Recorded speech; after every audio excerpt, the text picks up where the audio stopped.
All right, hello everyone, and peace of Christ to all of you. Uh, we are back to our podcast, and today is Wednesday. As we promised you, we will do 3 days a week live podcast in the same time as 4:30. But if you notice, I'm doing podcast in different times during the week. So the best way to follow up with my podcast is to subscribe. So we have a 3 days, which is fixed date, which is Sunday and Wednesday and Friday, 4:30 p.m. And then during the week, I do podcasts when I can.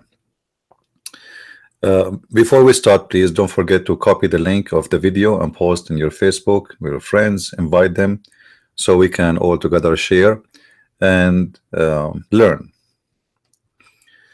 The topic today: why Muslims they worship Allah and His Prophet Muhammad. You know, the Muslim they might say why he is having such a title, because the Muslim they claim that they worship Muhammad, God, not Muhammad and his God. But this is not really true, and we can prove with evidence that Muslims they worship Muhammad, and we can give them the reference. So let us invite our friends. And actually, I believe that Muhammad is a lot more important than Allah. Allah is just a name. Muhammad he used in order to take control, using the name of quote God, but he don't believe in his God. And I don't believe Muhammad have a God at all. Muhammad he made himself God, and he made the Muslims obsessed with him, to the point if you say a word against Muhammad you will be killed. However, in the Middle East, people they say the F word to Allah everywhere and nobody get killed, but you will never see anyone there to say the F word to Muhammad, because if you do, you are then seriously in trouble. Actually, according to Islamic scholars, if you insult Allah or if you leave Islam, they give you 3 days to repent. 3 days to repent. If you insult Muhammad, the option of repent or repentance does not exist. You have to be killed, no question. So who is Muhammad and who is Allah? So please invite your friends and let us have more people here.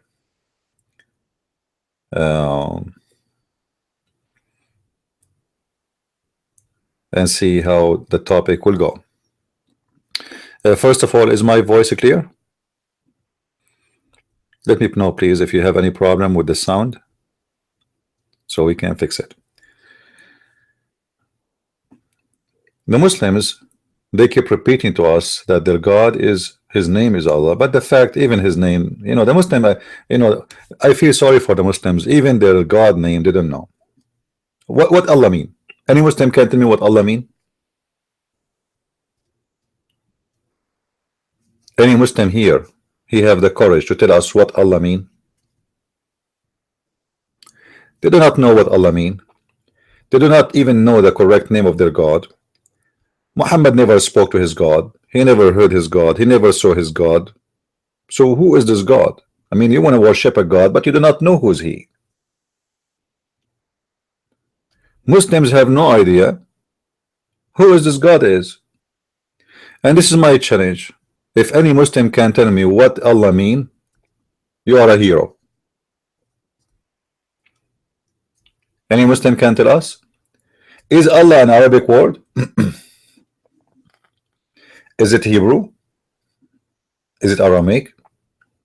Is it Persian? Is it Indian?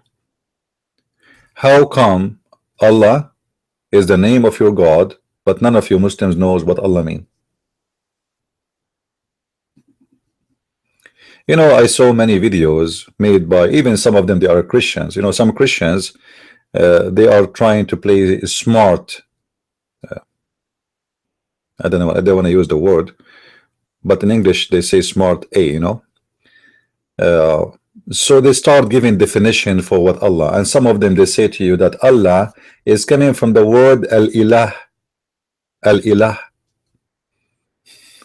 And some they say to you, it's a word mean God. And then some they say to you, Allah is the name of the God of Islam, and the Arabic Christian they use the word Allah too. You know, so there's a lot of blah blah blah blah, but nobody can give you a solid answer for the question, who is Allah? Actually, even I saw some of you posting in the text in one of my videos, posting links that Allah is coming from the word Al-Ilah in Syriac language. All those are false answers and not true. And we explained that before, but you know, people are stubborn and people don't want to learn. And I noticed through all my life that people mostly are copy paste. They copy paste from each other. You know what I mean? Go right now and search for an answer about who is Allah and what Allah mean, and you will see that all of them, they are copy paste from each other. So before we start talking about why Muslims worship Allah and his Prophet Muhammad, let us give you a lesson about Allah. In the old Semitic languages, there's two branches. There's two branches. So let us say every language have 2 or 3 versions of it.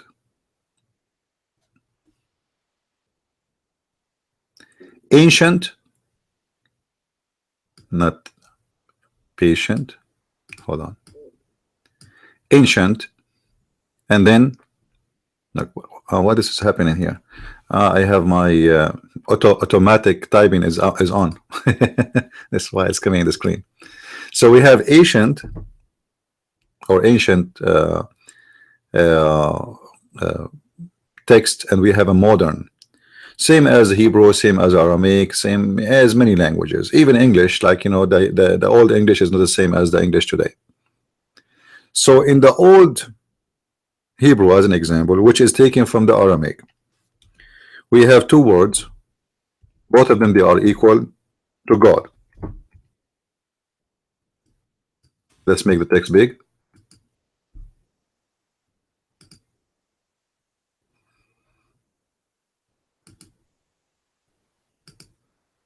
All right. AL and EL. AL present the oldest one, so it is the original. All right. And then AL present the newer version. Both of them mean God, regardless of this God is pagan God or real God, it doesn't matter.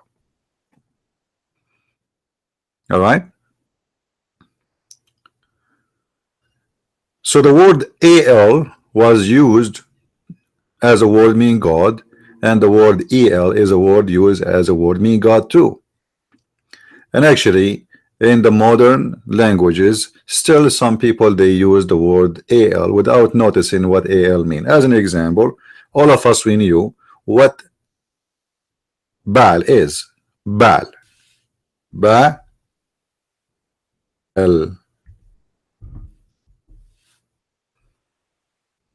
So Baal actually is not one word, it is 2 words. Ba, like in Arabic, in English you don't have the letter correctly. Ba and Al. Al is the word mean God. So God Ba. This is what it means. So the God Baal, like when you say Baal, you are not saying just a name, you are saying God Ba. Are we getting, guys, the point? When you say the word Baal, you do not need to say the word God, because the word God is exist. It is AL.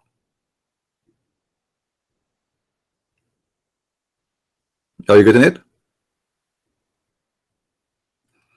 Now, and even in the old Hebrew, if you go and check the name Daniel, the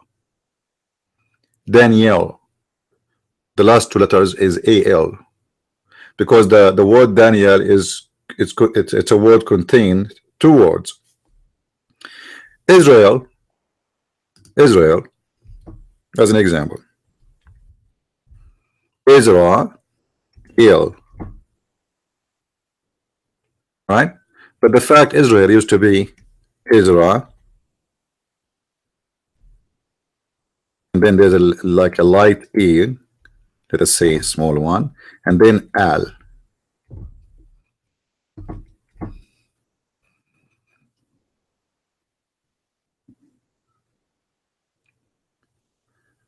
So il and al, both they present the word God. Now we go to the name of the God of Islam. His name is Allah.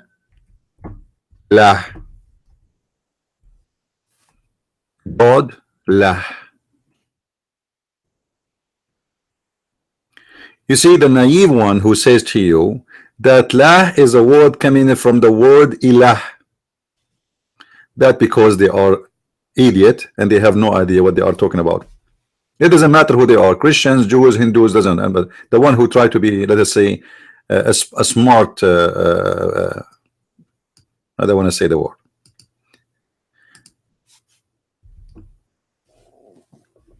Because even the word al-ilah,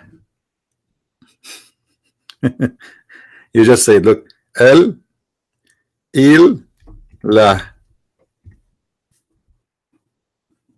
is coming from the same source. This is how dumb they are. The difference is, this is the ancient one, al, as we said, and this is the modern one.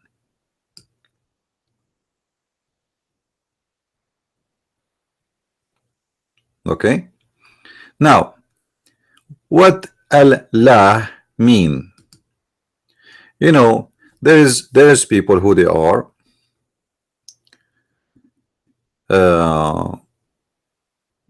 coming from different background and different languages, and they are, let us say, everyone he have his own history, and everyone he have his own tradition, and etc. But most of all those countries who live in the Middle East, all those nations and ethnics, they share the roots of the same language. As an example, many they say or they think that the language of Islam is Arabic,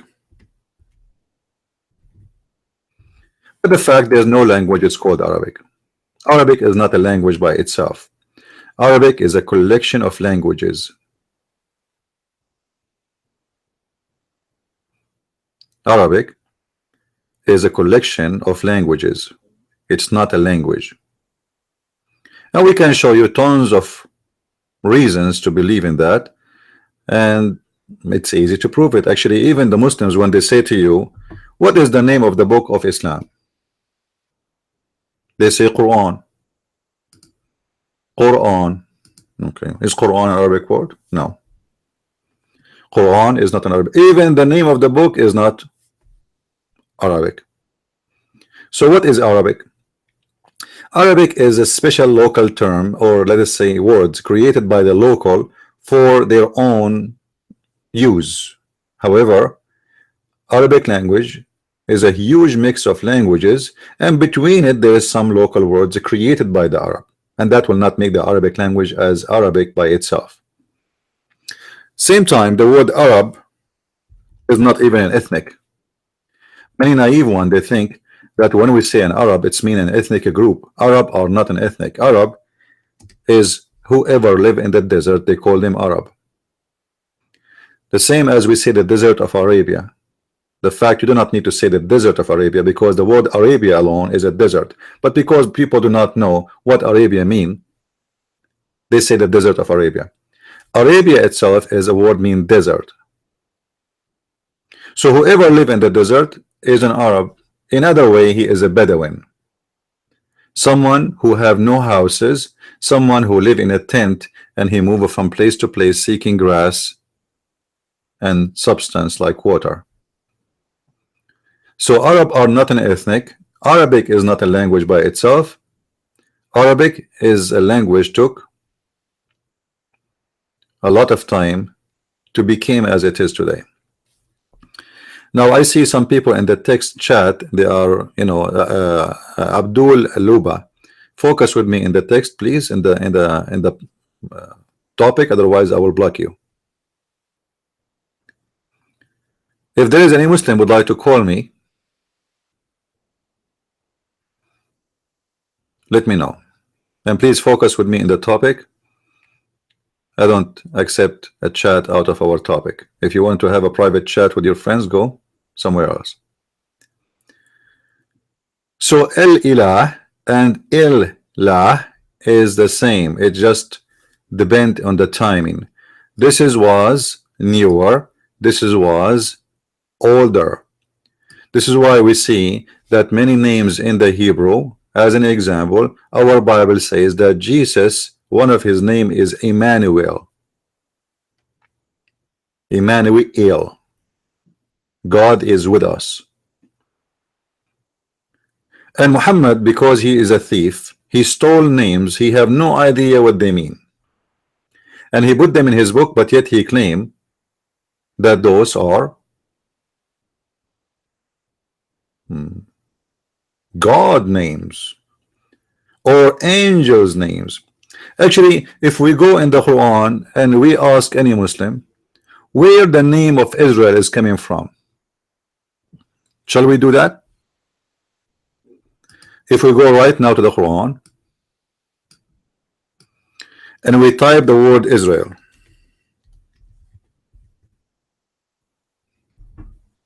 all right, the word Israel in English appear about 53 times in the Quran.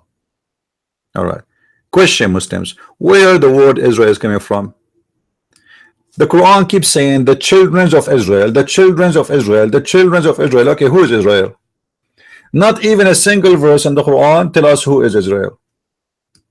Anyone knows why?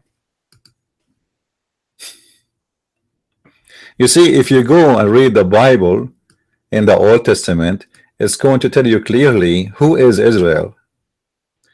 But the Quran, because it's a theft book, it's an aftermarket, it's a flea market book.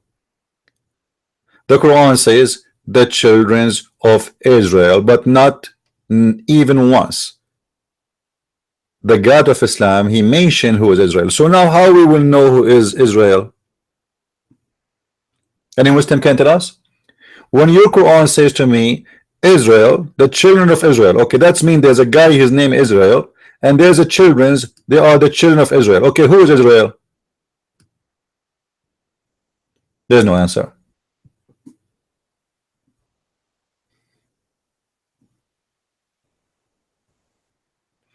No, the Quran is not a version of the Old Testament, is not a version of the New Testament. Quran is a collection like a laundry. You know the laundry? You have a laundry bag, and let us say you have a family. So you have a panty for a woman, an underwear for a man, a bra for a woman, a diaper for a child, a pant, a trouser, a shirt, the sheet. Even maybe your neighbors, their laundry is broken, so they bring their sheets and their clothes to you. So the Quran is a collection of a laundry bag. It's coming from everywhere. So Muhammad, he took from the Jews, he took from everybody. Muhammad, he did not hear something, he did not take it and accept it. Just mention to him something, Muhammad, he will make a chapter about it in the Quran. And actually I believe strongly the reason Muhammad, he never mentioned the banana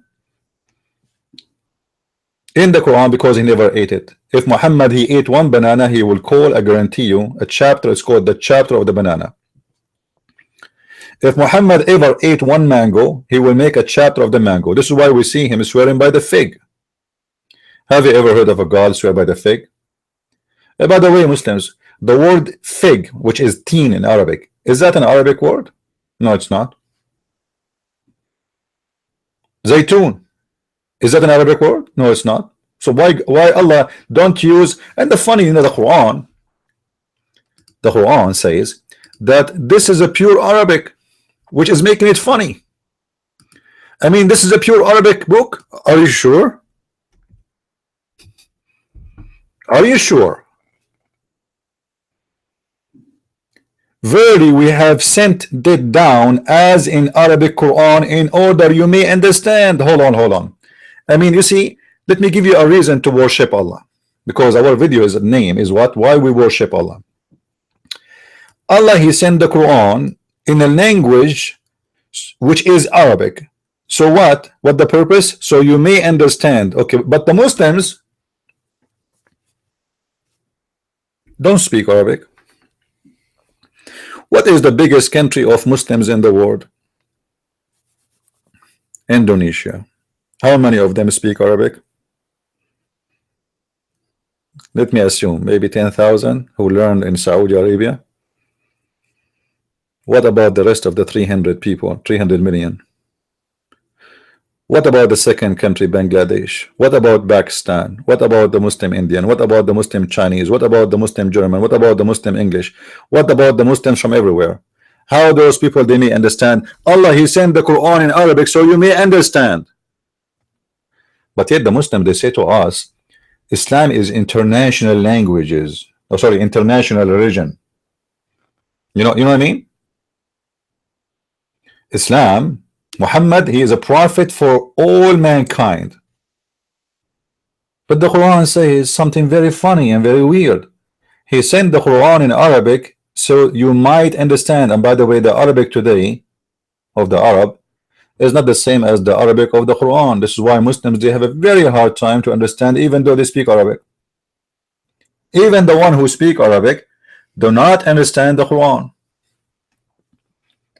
And you will find that every verse in the Quran have hundreds and hundreds of interpretation, and they don't agree with each other.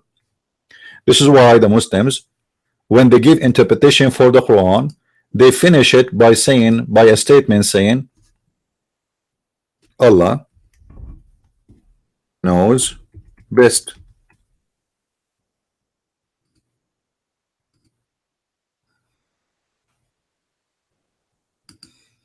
I don't know why it's not working.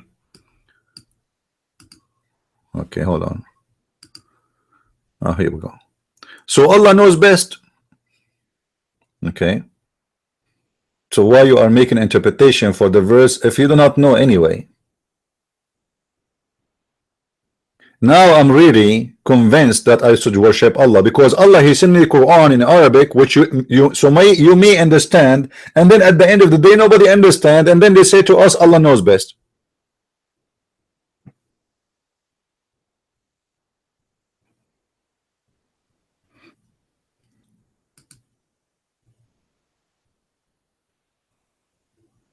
Any Muslim?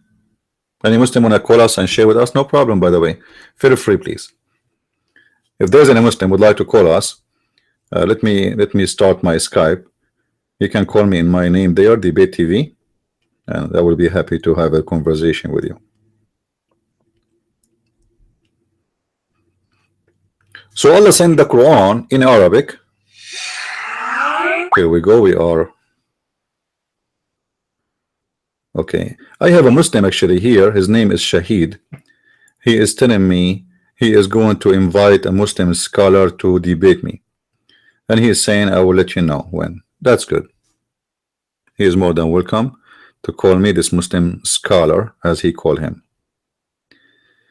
All right.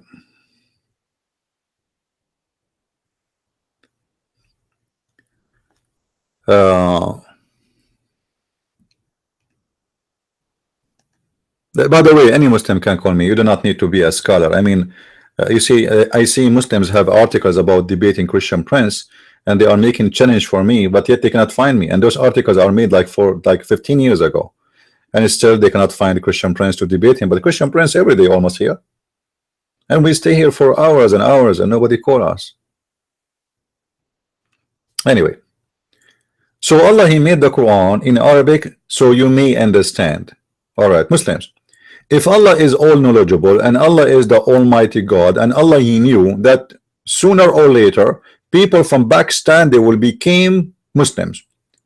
People from Bangladesh, which all of it is India, you know, let us say Indian of India, the true India, Pakistan, Bangladesh, all of those, China.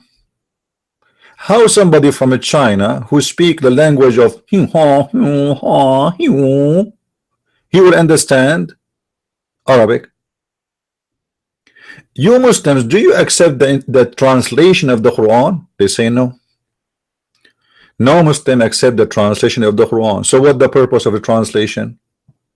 How we can pray to Allah? You have to pray to Allah in Arabic. Hold on, Allah is saying in the Quran, you may understand. So you may understand, and this is why I made it in Arabic. So how a Chinese who don't speak Arabic is going to pray to Allah in Arabic? So this is what the Muslims they do. They type the letters for their children's in Arabic pronunciation, but not in Arabic language. Let me make it clear for you. A Muslim, he want to pray to Allah and he want to show us that he knows Islam. So he said this.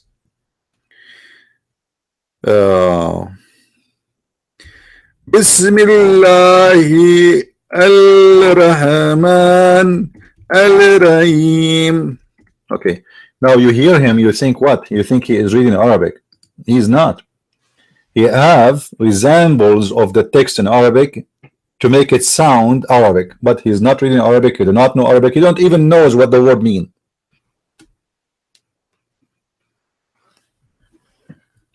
So here I wanna ask a question for the Muslims. If Allah is Almighty and He is God, why He is sending the Quran in Arabic language to people who don't understand Arabic? You see, if you go in the Hadith, the Quran says, if you don't understand the Quran, ask those who know. Ask the Christians and the Jews specifically, not those who knows. Ask the Christians and the Jews. Ahl al-Dhikr. Now, if we go in the Hadith, we will find the following. And please focus with me, Muslim. Don't be upset. Okay, take it easy. The whole purpose of this conversation is to educate you, not to insult you. I'm not really here to insult anyone, seriously. But you know, the truth hurt, and I understand that very well. Now, if we go and search for some hadith,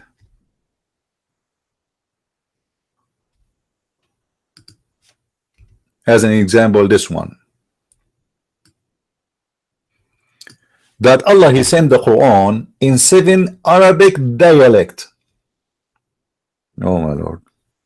What? 7 what? Allah sent the Quran as 7 Quran. Allah He sent the Quran as 7 Quran. Not 1, not 2, not 3, not 4. 7. Why 7?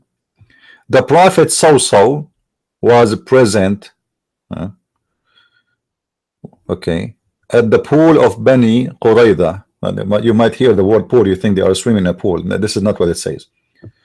Now, okay, what happened? And then he said, Allah has commanded you. Jibreel came to him. Who is the one who came? Jibreel. Now guys, do you see what I was saying about Allah and AL and EL? You see the word Jibreel? Do you notice the word Jibreel? Look with me. Jibreel.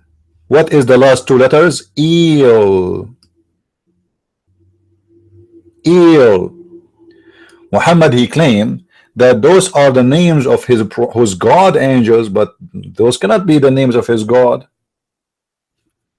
because all the Quran never mention El. Who is El?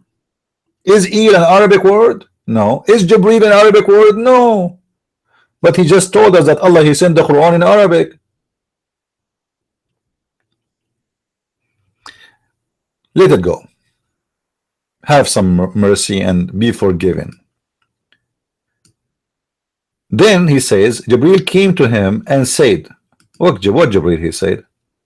Allah has commanded you to make your community read,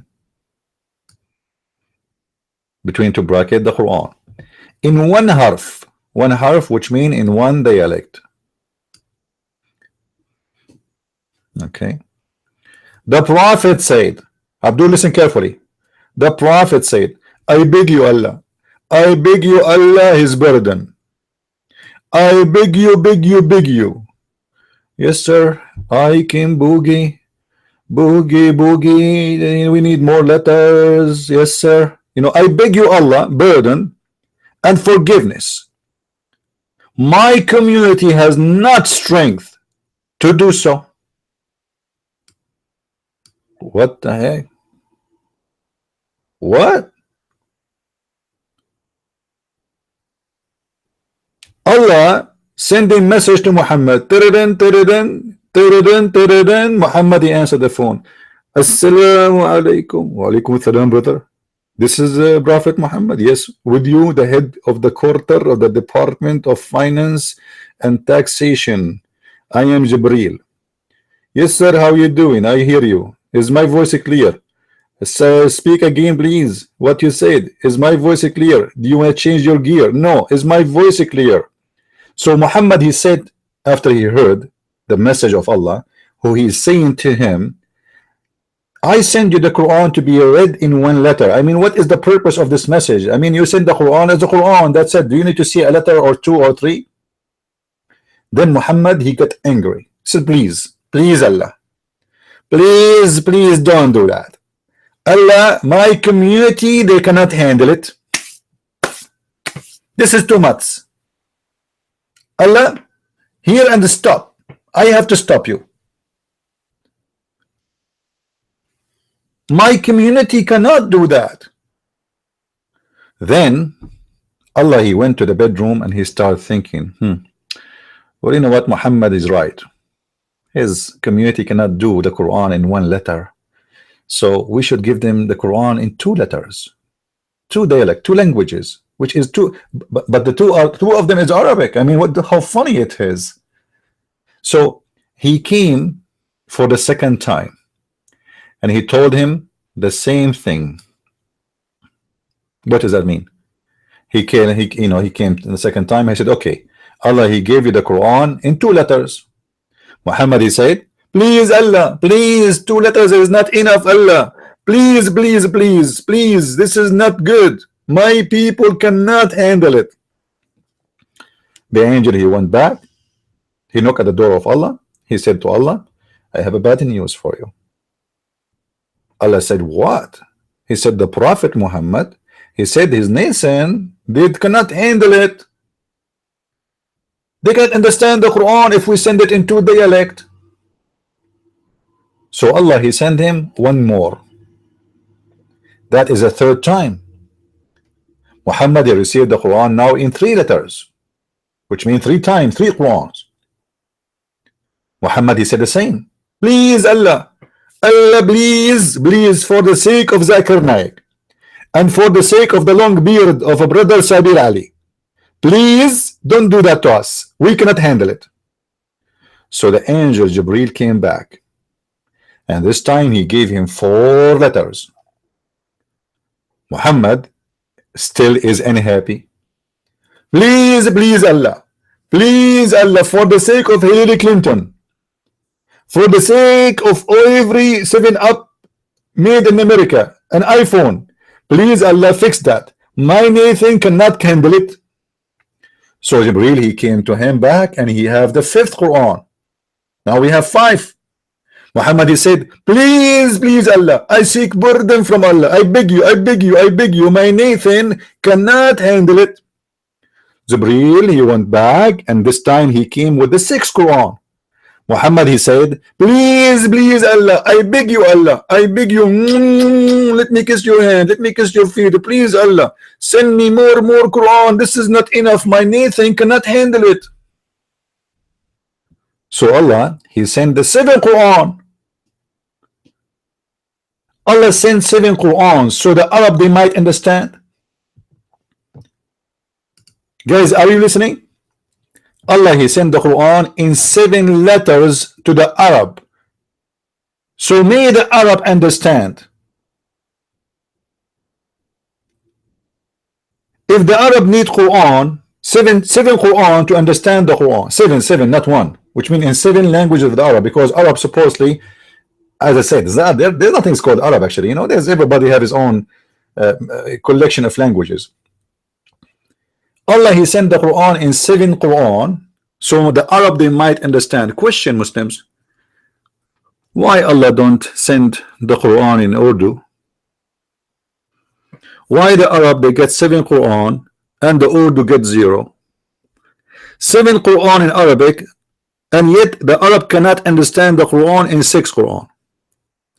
5 Quran is not enough to understand the Quran. 3 Quran is not enough to understand the Quran. 2 Quran is not enough to understand the Quran. 1 Quran is not enough. 7. And by the way, after Allah He sent the 7 Qurans to Muhammad, still the Arab do not understand the Quran.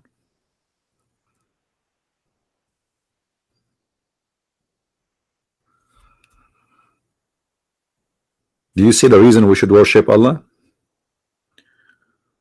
I mean, this is the most stupid, dumb story ever I heard in my life. But what is the purpose behind this story? The purpose is very simple. Muhammad, when he recite Quran, people they ask him to recite it again. He say it different way. So people they say to him, "What is that? This is not what you said to us yesterday." He said, Allah He sent to me the Quran in 7 different way. So he's covering his ass 7 times. So he can recite the same verse in 7 times in different way, because he cannot repeat the same verse twice. That's all. And now I get a very clear proof that we should worship Allah. Now Muslims, you say that the Quran is preserved. Okay, where is the 7 Qurans? Any Muslim can show me the 7 Qurans? What is the 7s? Any Muslim there, he can show me the 7 Quran. As you see, your prophet confirmed that Allah He sent him 7 Quran. Can I see them? Did you preserve the 7 Quran? Or maybe the goat ate it? Any Muslim would like to call me life? Who is a Muslim? He have the courage and the knowledge to call me life.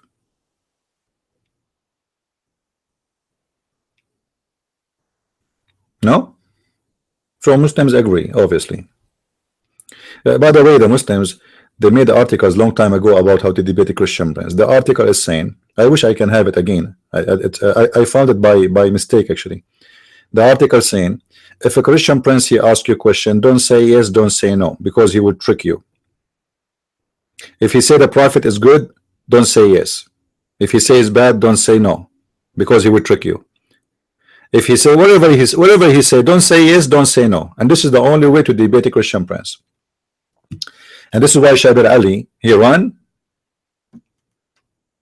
from debating me, because he don't know what to say. If he say yes, he is in trouble. If he say no, he is in trouble.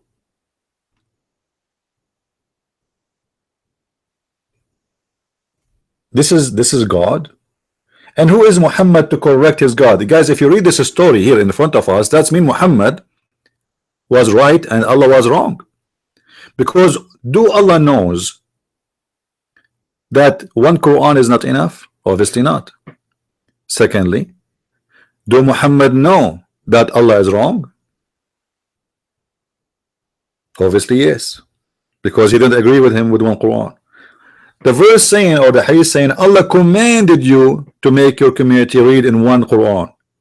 Commanded you. Why Muhammad he is opposing this command, saying it's not enough, it's not right, we cannot do it this way?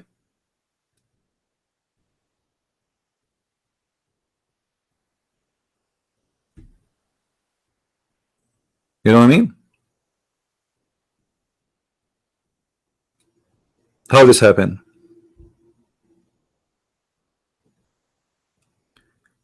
Those who they are in text, you know, don't force me to block you.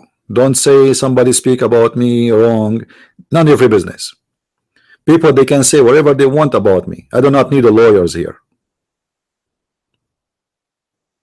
People they can say whatever they want about me. I am not God. And people they have a freedom to say, you know, so what, you want people to say good things about me only? Why? I'm perfect? Maybe somebody don't like me, that's fine.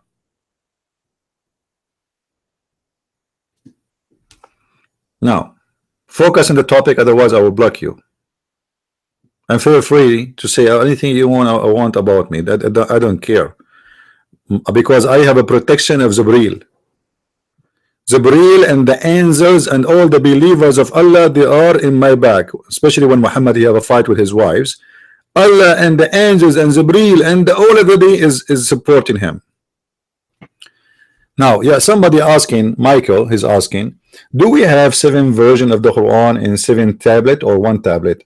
No, I think maybe the tablet of Allah have 7 Quran, but like there's chapters, you know, I mean, he divided. Maybe you don't know. You know, Muhammad he said that the Quran of Allah is preserved between the eyes of an angel, his name Israfil. Israfil,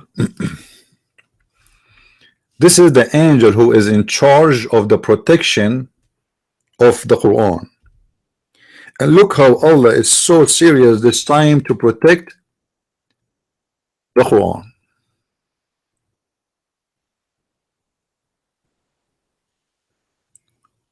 He put his tablet between the eyes of the angel Israfil. But Israfil, he have another job. He is the one who is going to blow the trumpet. You know, this is another job. So first job is to preserve the tablet between his eyes. Second job is to blow the trumpet, which is very logical actually, you know. Think about it. I mean, this is all is science, pure science. And the funny that the tablet is made from, or let us say the frame is made from rubies. You see, Allah, he like to see things like us, like rubies, gold. Make a difference for him. How silly. Why rubies? I mean, what about CD drive, hard drive? And the tablet is so big to the point that the distance between the eyes of Israfil is the same distance between the earth and the heaven. Actually, let me see if I can give you the hadith. Let us see.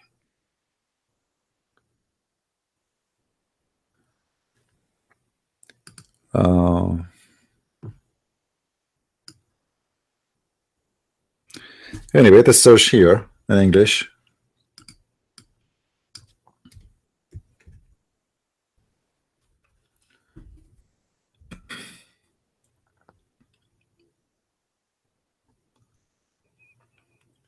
Okay. You see the stories here. Yeah, the English website doesn't have really much. Anyway, the Israfil is an angel supposedly who is in protection of the tablet. And when you ask the Muslims, is that including the gospel? They say no. They say the tablet, Al-Lawhul Mahfuz, is only the tablet which contained the Quran. Question, Muslims, why Allah wanted to protect the Quran but he don't want to protect the Injil? I mean, don't you find that this is very silly? Isn't it that is his book? Are you saying that Allah he wasted his time, he wrote the book? And why Allah want to preserve the Quran for him in the heaven? What for? Why preserve it in a tablet? Allah have a short memory? You know, if a Muslim kid, as Muslims they say, he can memorize the Quran, like they start in a very early age, like 5 years old, they force him by beating him by the stick. So by the age of 9, he will memorize the Quran by heart. If a child at the age of 9 he can memorize the Quran, why Allah need a tablet? What is the purpose of the tablet? You see, God gave Moses tablet because Moses is a human being. He have a short memory. He might forget one. He might forget two. He might forget a word. According to the Quran, by the way, Allah he gave the whole Torah in the tablet, which is very funny. The whole Torah. So you can imagine how many tons of rocks Moses he carried in his back, because the whole Torah was given to Moses in tablets.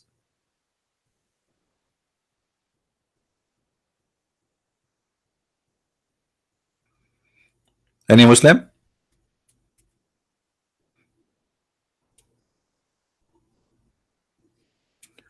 No, Allah's size is very well known. You see, the Quran says the size of Allah. Let me show you. Let's go to the Arabic Quran. We know already the size of Allah.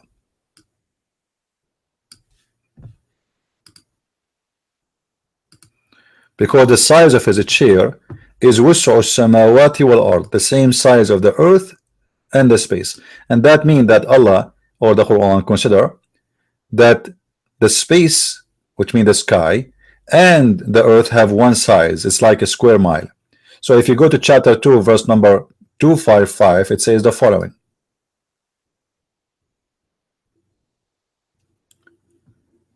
Okay, let us see.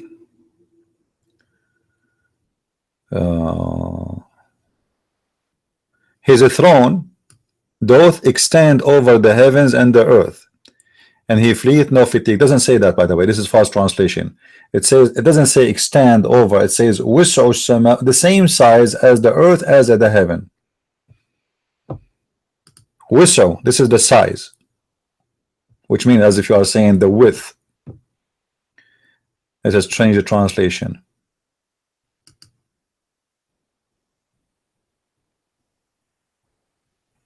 Okay, yeah, you see, I think all of them they copy from Yusuf Ali, because I see that most of the translations of those translations, they are copy of Yusuf Ali.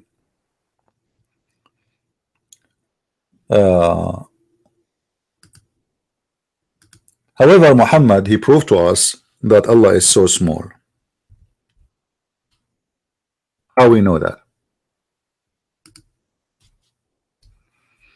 The answer is here. It says, Allah Messenger said, before he, I asked Allah Messenger, where was our Lord before he created his creation? Where was our Lord before he created his creation? So there was nothing. Muhammad, he said, he was above the cloud, below which was air, and above which was air and water.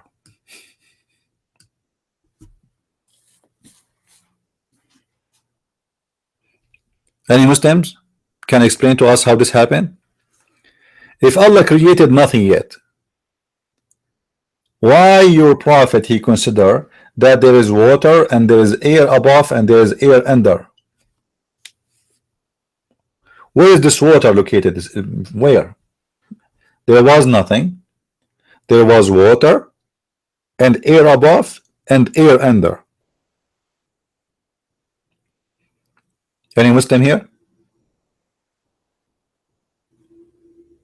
Guys, don't forget please to copy the link of the video and post in Facebooks in any page you have. Obviously you guys are not helping.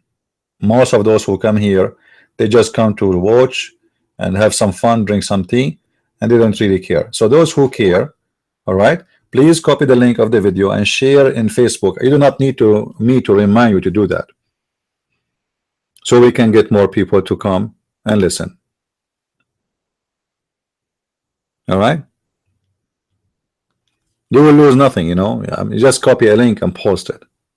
It's not like we are asking you for to spend money.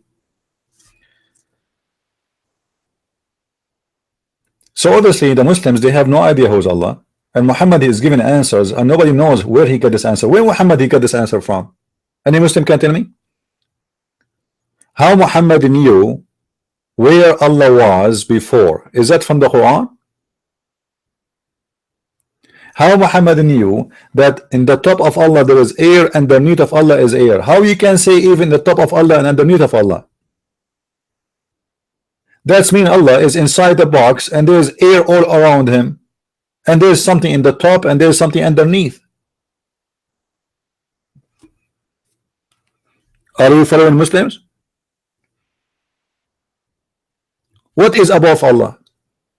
What is under Allah? And Allah is above the water. That means he's smaller than the water. And what he is doing over the water? I will give you three options. He was doing fishing, or skiing, or trying to see his face because the water is calm and there is no wind.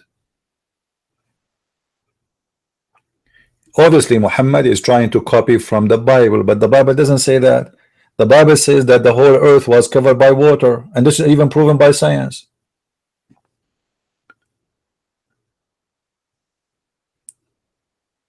But it's not God over the water.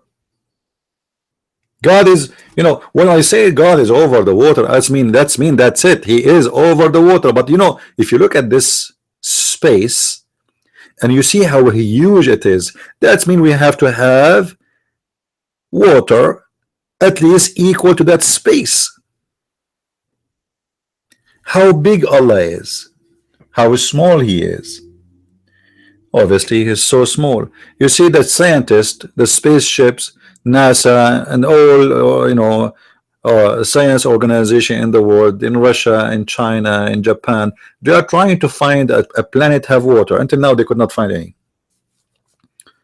But based in this story here, there's a massive water, because Allah, remember, the width of Allah's chair is the width of the space, but yet we cannot find that water. Don't tell me that Allah's throne is in the top of a cup of water. That would be funny.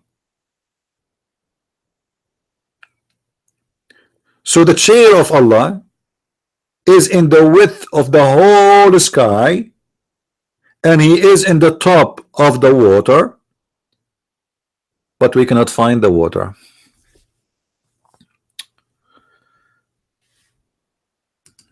Do we have any Muslim here? He have a problem with what we said. Any Muslim here, he agree or disagree? Huh?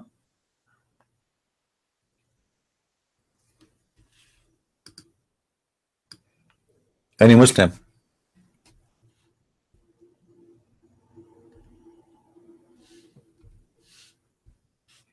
Let us see.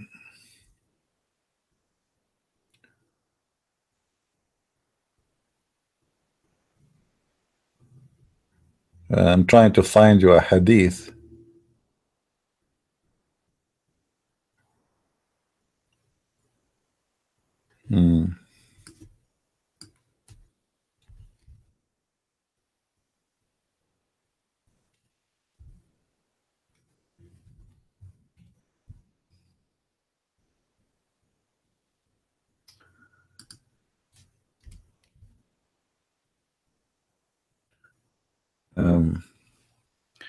Let us see.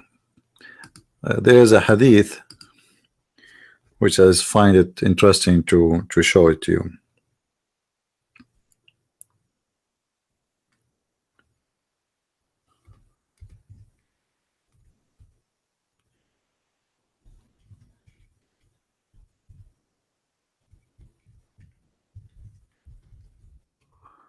All right.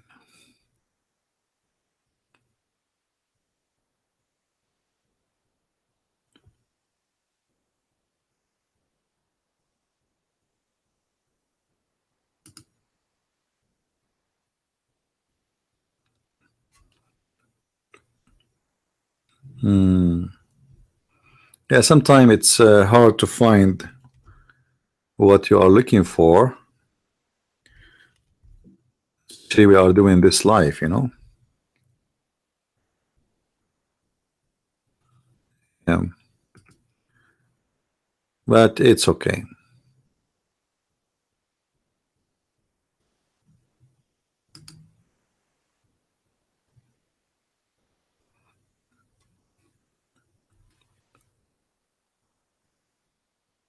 Maybe later I can find it. Anyway, there's a hadith where it says that, you know, you can, you know, if Muhammad, he says that there is 7 earth and 7 heaven, and if you if you take uh,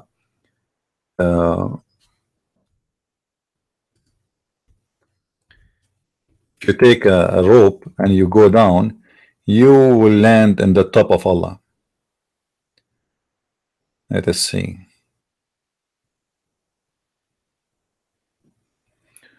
Seven earths.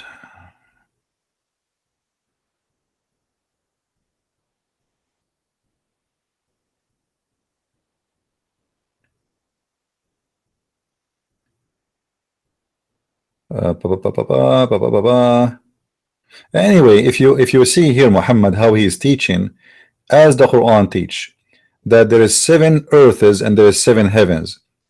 So if you are going to do something bad to Allah, Allah will take you down to the seven earth. What does that mean? How we have seven earth down? What's seven earth down? Any Muslim can tell us? If you do something bad, Allah will send you down to the seven earth. Any Abdul?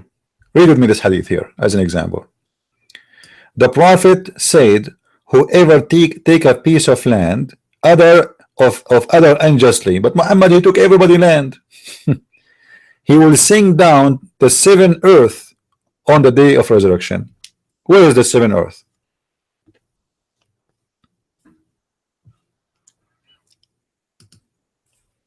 Any Muslim knows where we can find the seven earth? And there is seven heaven and seven earth. And you will notice that Muhammad is fabricating things. He's stuck with numbers, and those numbers 7s, 40, 72, 3, you know, like this. If you type the word 7 in the Quran, you will be amazed about how many times even Allah in the judgment day he is going to insert in the anus of the Muslim who don't pray to Allah a 70 cubit chain in his anus. Is that correct, Muslims?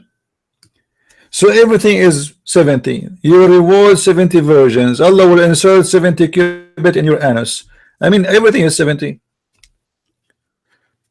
It says in the Quran.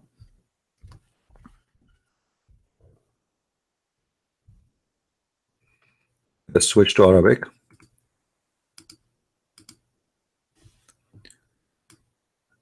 Chapter 69. Even the name of the chapter is a miracle.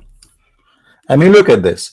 The chapter number is 69, and it says, and in his anus insert 70 arm long chain. I mean, this is God. Muslim, seriously, is that God? God will insert in the anus of people chain which is 70 arms? What kind of God this God is?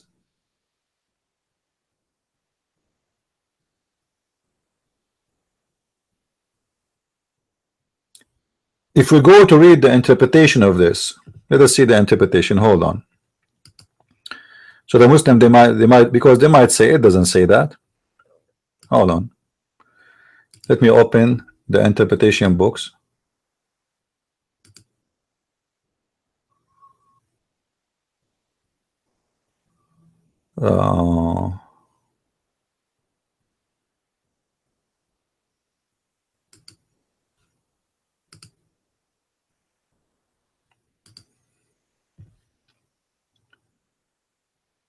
Okay, here we go.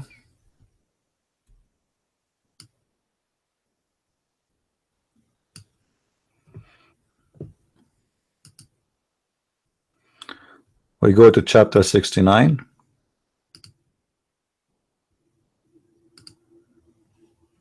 Oh, we want to go to tafsir. Hold on. Ibn Kathir, because the Muslims like Ibn Kathir more than the rest. All right, we go to 69. And now we go to verse number 32. All right. ثم في سلسلة ذراعها 70 ذراعا فأسلكوا Okay, translation please. Then fasten him on a chain whereof the length of 70 cubit. And fasten him doesn't say really fasten him. Let us see what it is. Ka'b al-Ahbar said every ring of it will be equal to the entire amount of iron found in this world. Look how big this chain is. Every ring of this chain is 70 arm. Hold on. How this chain is 70 arm only, but yet the ring, each ring, have more iron than all the iron in the world. I mean, that's, you cannot do that. Because one ring, it should be, in this case, if we will put all the iron in the world in one ring, that will make the ring maybe 17 miles by itself, maybe more. I don't know how. This is impossible. It's stupid. Then he continued. Each cubit is going to be 4 arms length of an angel. Of wow. Ibn Jurayj said, fasten him, it will be entered into his buttocks. Into what? Into what? The art of Hollywood horror movie. You see, in Hollywood, when they show you those things, I mean, look at this guy, look at it. Okay, it will be entered into his buttocks. You Muslims, you better save a lot of Vaseline. Things is going to be messed up. And pulled out of his mouth. What the heck?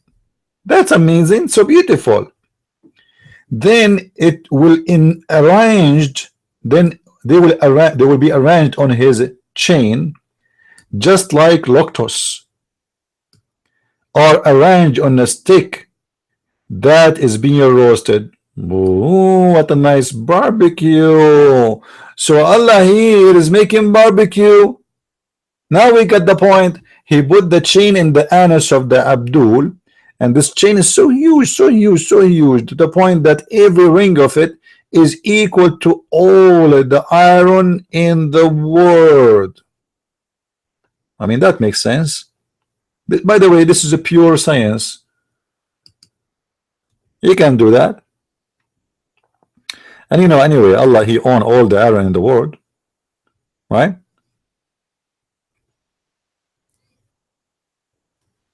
Do we have any Muslim here? He agree, he disagree?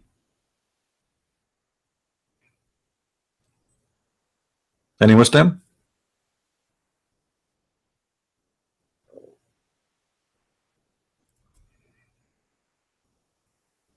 Then he continued, the story is not over. All right. So they extract the same as they put him in a stick, and then Ibn Abbas says, and this is the cousin of Muhammad, it will be run, which means the chain, it will be run into his behind, which means his ass, his anus, until it's brought out of his nostrils. What? From where? You believe it? Do you see where the chain is going to go through? The chain will go in the anus, and then they will take it from the nose. So he will not be able to stand in his feet. And they continue describing this chain. They say, if a drop of lead like this, and he pointed to the skull bone, were sent from the heaven to the earth, it is a distance of 500 years travel. Ew. Guys, do you see how big this chain, and all this chain is just to insert it in the anus of one person? 500 years of a travel.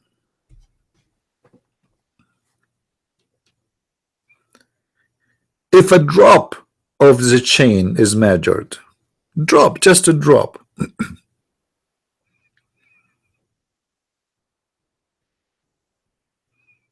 Any Abdul have a comment? I mean, this is enough reason to believe in Allah. If Allah he is not God, he will not be able to have such a huge chain. Only gods can afford to buy a chain like this. And not only this, only gods can carry a chain like this. And not only God, wise God, they will insert chain in the anus of a human being. Hey Muslims, the chain of this chain, which is so huge to the point that the ring, each ring have all the iron of the world, how we can insert it in a small anus of a human being?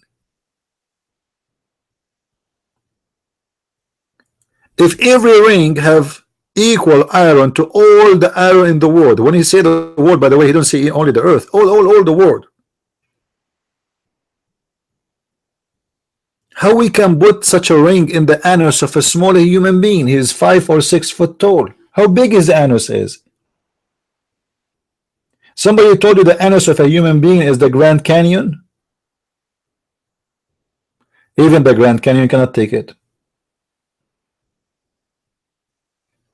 Before you insert this chain in his anus, the guy will be explode. Will turn pieces. Maybe Allah will provide you at that time with extended anus. Well, Allah can make miracles. He will give you maybe a rubber anus, like the kind which will never, you know, ripped off. Doesn't matter what you insert in it.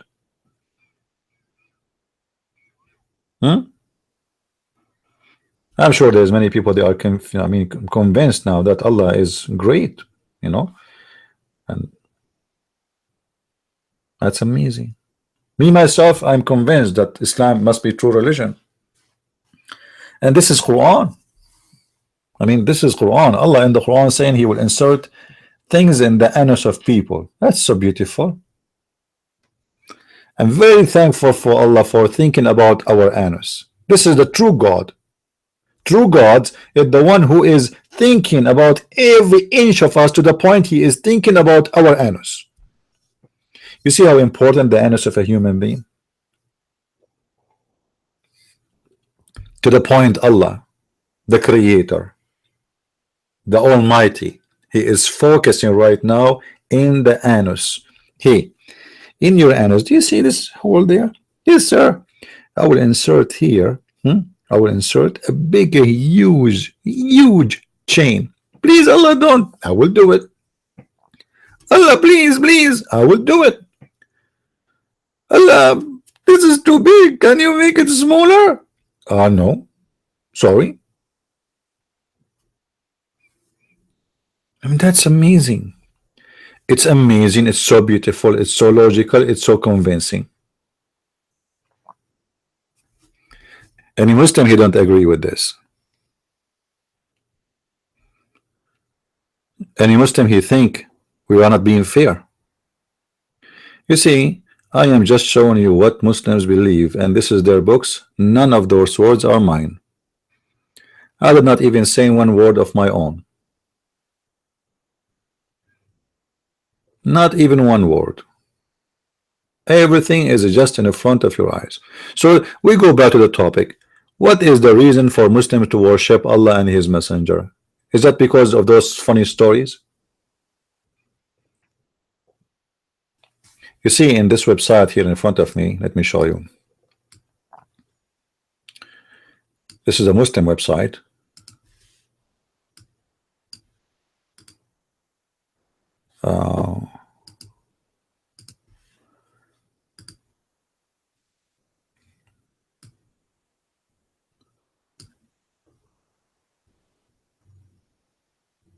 Where is the website? Here we go.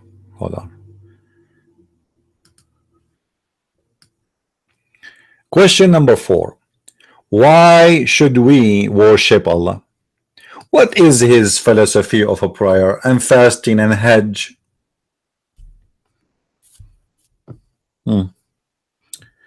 The brief answer that is, the purpose of worshipping is to fulfill the needs of Allah. What? What the heck? Allah have needs? Guys, do you see what the Muslims are saying in their website? How the Muslim they say to us, Allah is self-contained, he have no needs, and then he say that when we worship Allah, we fulfill the needs of Allah, and by obeying him we give some benefit to him. Like, what the heck? Allah get a benefit from our prayer? By obeying him, what? He get interest? And Allah, when we worship him, we fulfill the needs of Allah. What is that needs? You have some ego? Any Muslim here can explain to us what's happening?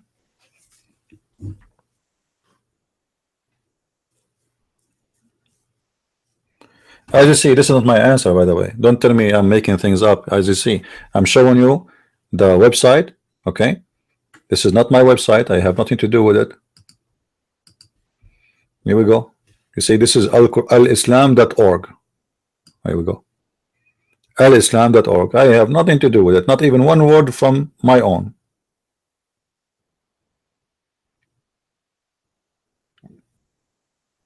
Any Muslim here?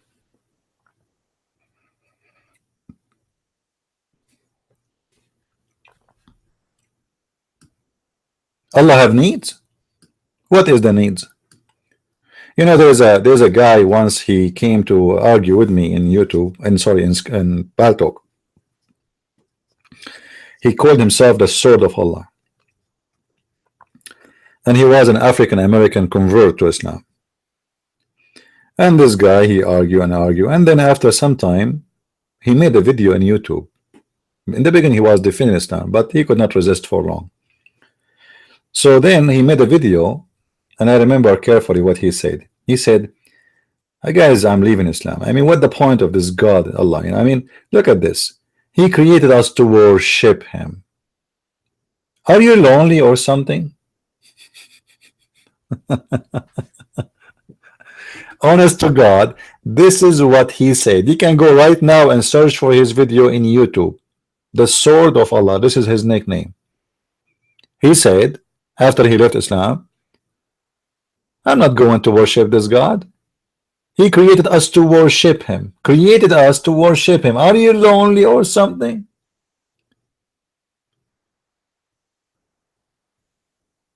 Yes, he is lonely, as you see.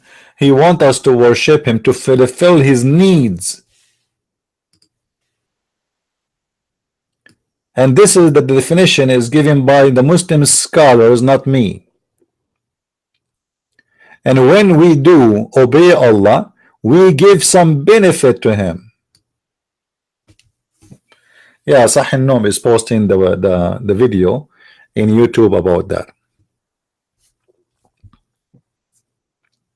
Are you lonely or something? Absolutely correct. And the funny, this guy, he used to argue with me. He want to debate me why Islam is good, and then he could not handle it. He left Islam, and he found that Islam is a stupid religion.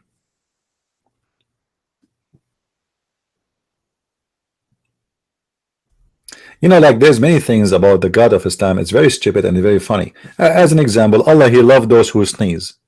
I mean, what? What?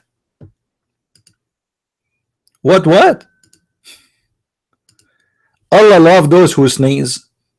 So here we pray for him, we worship him, so he got a benefit and we fulfill his needs. Okay, when we sneeze, what is the need of Allah for that?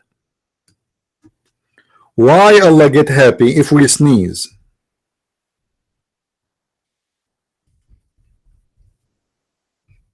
Any Muslim have an idea? Read with me, please.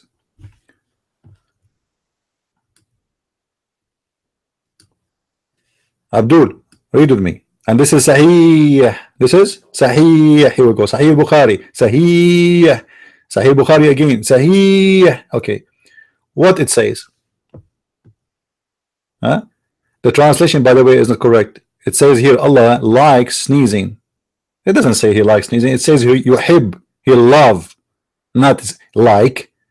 He love. Here is a better translation. Read with me, guys. The Prophet says Allah loves sneezing and he dislikes yawning. What?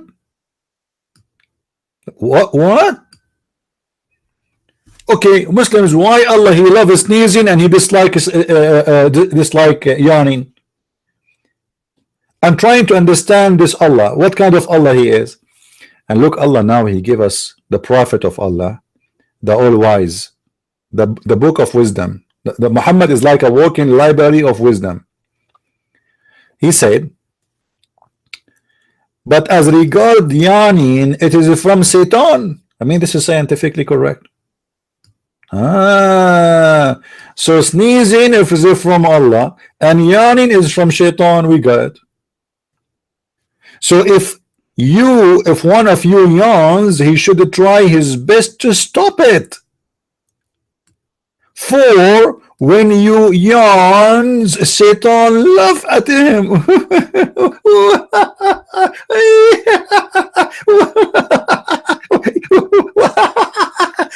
The Shaitan now, not me. Shaitan is laughing because somebody did. What? I mean, I'm really convinced that the Prophet must be a prophet of God. How the Prophet know this unless he is a prophet? I mean, can't you tell? Are you blind? Are you deaf? This is a pure 100% clear wisdom. No one knows those things save God and his prophet Muhammad, who is Allah in the same time.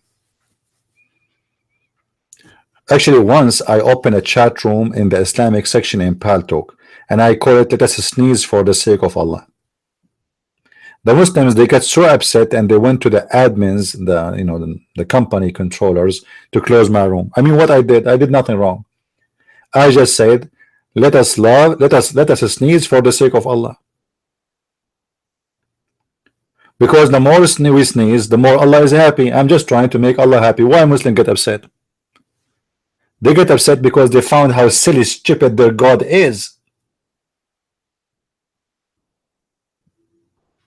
Actually, I will make a short video later about this, so people they can laugh. Do we have any Muslim have a comment about Allah loves sneezing?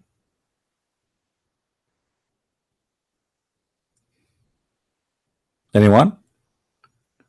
Guys, what if we start an organization? It's called Islamic Sneezing International Community. What do you think? Or let us call it SNZ, Sneeze for Allah.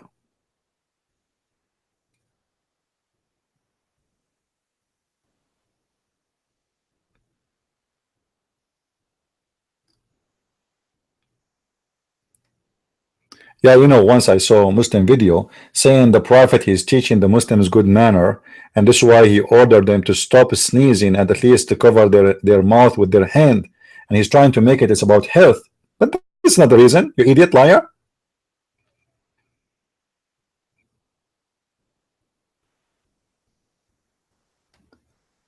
Oh, sorry, when he yawn, not sneezing. When he yawn, you have to cover your hand with your hand. The reason is because he said if you don't cover your mouth with your hand, Shaitan will enter inside you. Actually, we can show it to you here. Hold on. When you open your mouth, Shaitan, he will enter. Let us see if we can find it.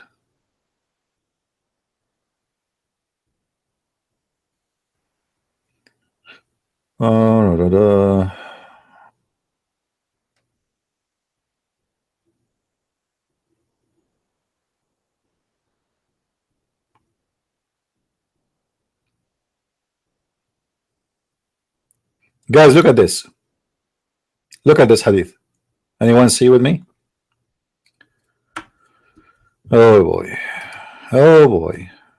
The Prophet said, sneezing, dozing, yawning during salah, during prayer, and ministration is from Shaitan. What? Even women menstruation is coming from the Shaitan? Ah, women, now we know your secrets. You have your period because the Shaitan is doing something to you. I was wondering all my life why women they have period. I could not figure it out. But finally, with the wisdom of the Prophet, we learned that sneezing and dozing, I'm asleep, dozing is from Shaitan. If somebody is sleepy, he is from Shaitan.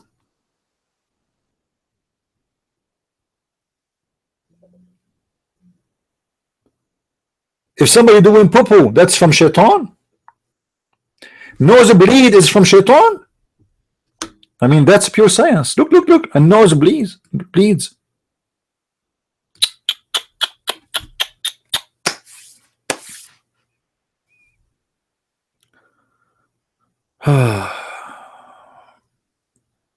Any Muslim here?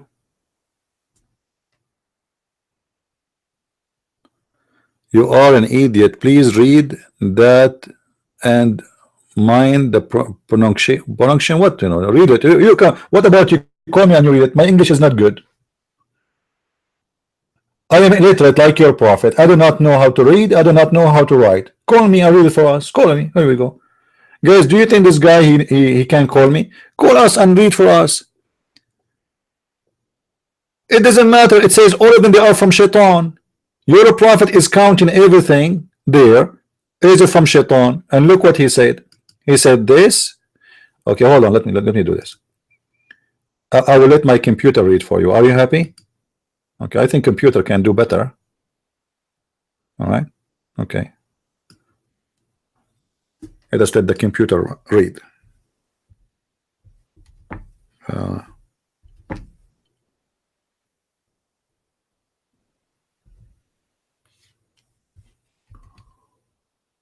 From Adi, and he is Abi and David, from his father, from his grandfather, from the Prophet, sneezing, dozing and yawning during salat, and menstruation, regurgitation and nosebleeds are from Shaitan. Do you see it? From a Shaitan. I like it this way. From a Shaitan. All of this is from a Shaitan. From Shaitan. And the funny, the Muslim, they don't translate the word Shaitan. They don't say Satan. I mean, what's the point of the whole translation without using the word Satan in English? Aren't you translating? So Abdul, who don't agree with my reading, what about you call us and read for us? How smart your Prophet when he said that women menstruation is from Shaitan, from Satan, that nose bleeding from Satan, that's poo-poo from Satan, that's yawning from Satan, that being sleepy is from Satan.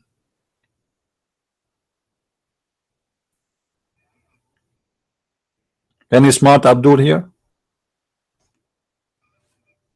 Who's the Abdul wanna call me live? Correct me. This is my account in Skype. For free.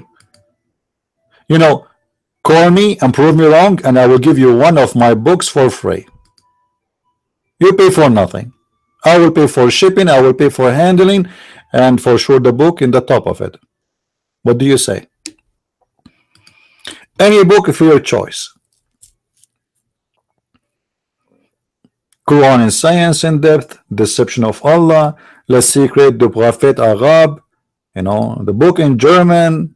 I mean, what you name it, what do you want? Swedish. Who is the Muslim wanna call me? Nobody. That's not new. They complain, but they have no answer. They are ashamed of their Prophet. That's obvious. They knew that this is funny and very stupid, right?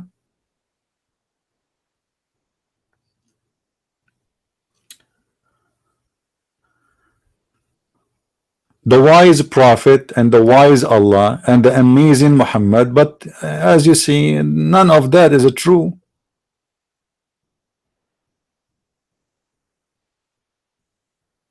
Actually, Muhammad, he said in different hadith that women menstruation is the reason for women to go to hell. You know, I can show the proof right now.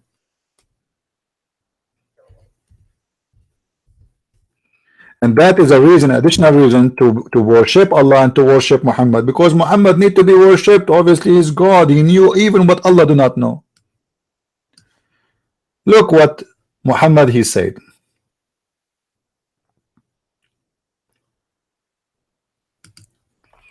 Read with me, Abdul. Narrated from the authority, okay,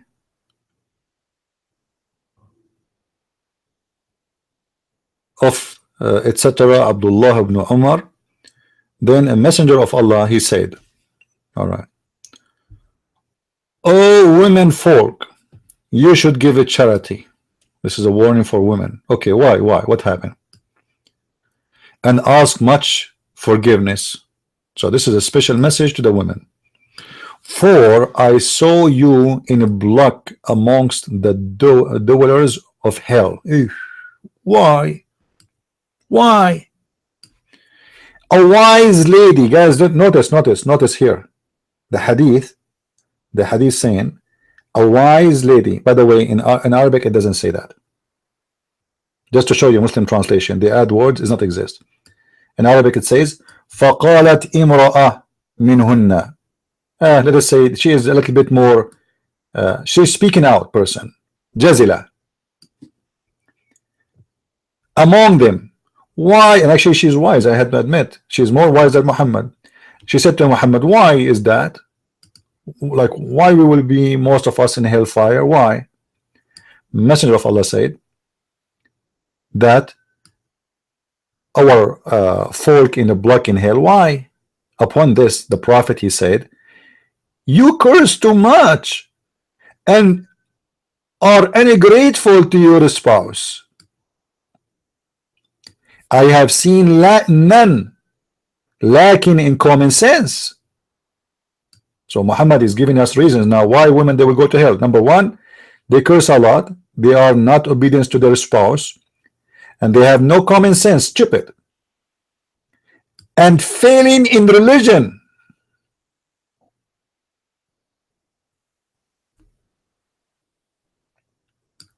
Robbing the wisdom of the wise. Beside you. Upon this, this woman, she said, continue saying, what is wrong with our common sense and with our religion? They are Muslims. Those are Muslim women. So they have a problem, two problems, common sense and religion.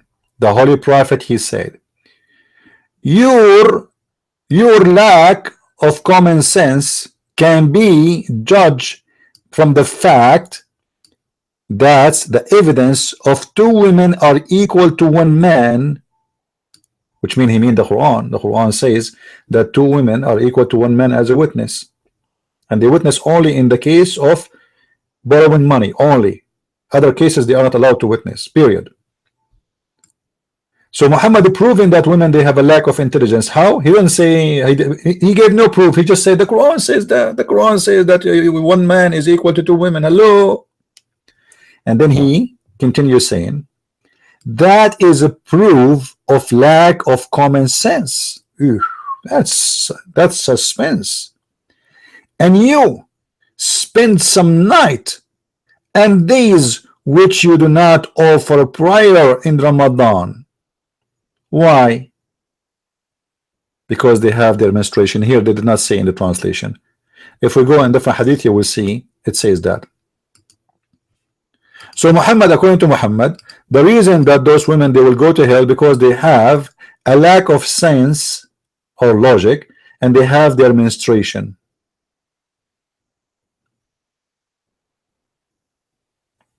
Any Muslim can explain to us? Is that really a reason for a woman to go to hell because she had menstruation? Read with me.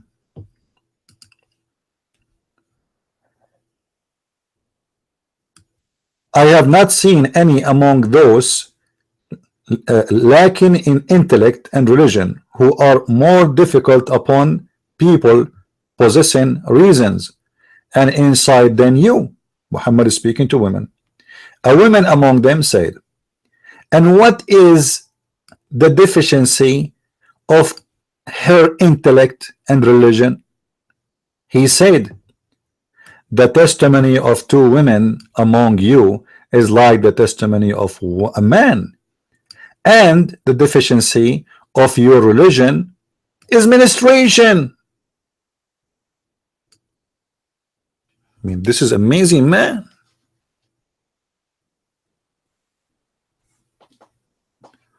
All what I'm reading is Persian scholars. All your religion is based on the Persian. Who is Salman al-Farisi?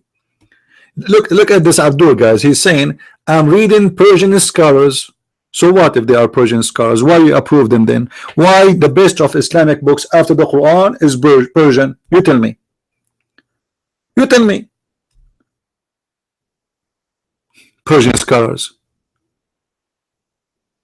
The Shia Muslim, they worship the Persian. The Muslim Sunni, they follow Sahih al-Bukhari and Sahih Muslim, and both of them, they are Persian. Is that my problem? The Prophet did not say that. Prove it. Guys, the Prophet did not say that. Prove it. Prove it.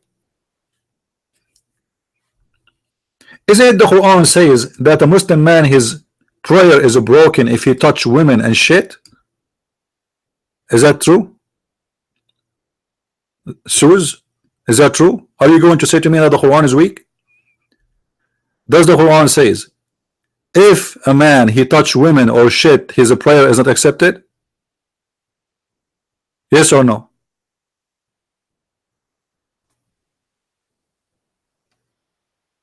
Or show me, guys. This is contradicting the scribe of the Quran. He just quote for you Quran. The Quran says women are not allowed to be a witness only in one case. Two women are equal to one. Is that the Quran saying or no?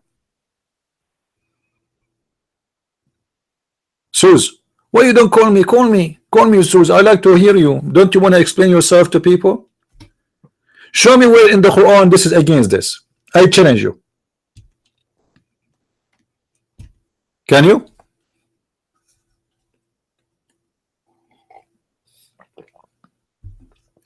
Who is the Muslim? He want to help Mr. Suz to show us where the Quran contradict this. Actually, he just quote for you the Quran. I'm waiting for the answer. The Quran is the one who says two women are equal to one man in witnessing,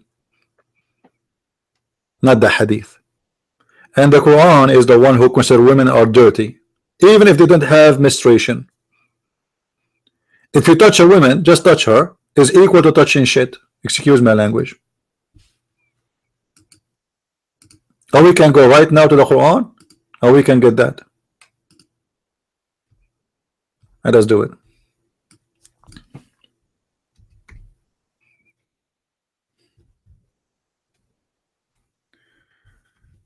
This is how we do it, right?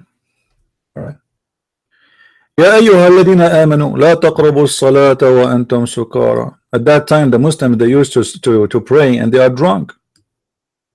And Muhammad don't dare to say to them stop, because at that time he's still weak. So he was hypocrite to them. And look what the verse is saying. Chapter 4, verse number 43. Choose any translation you wish.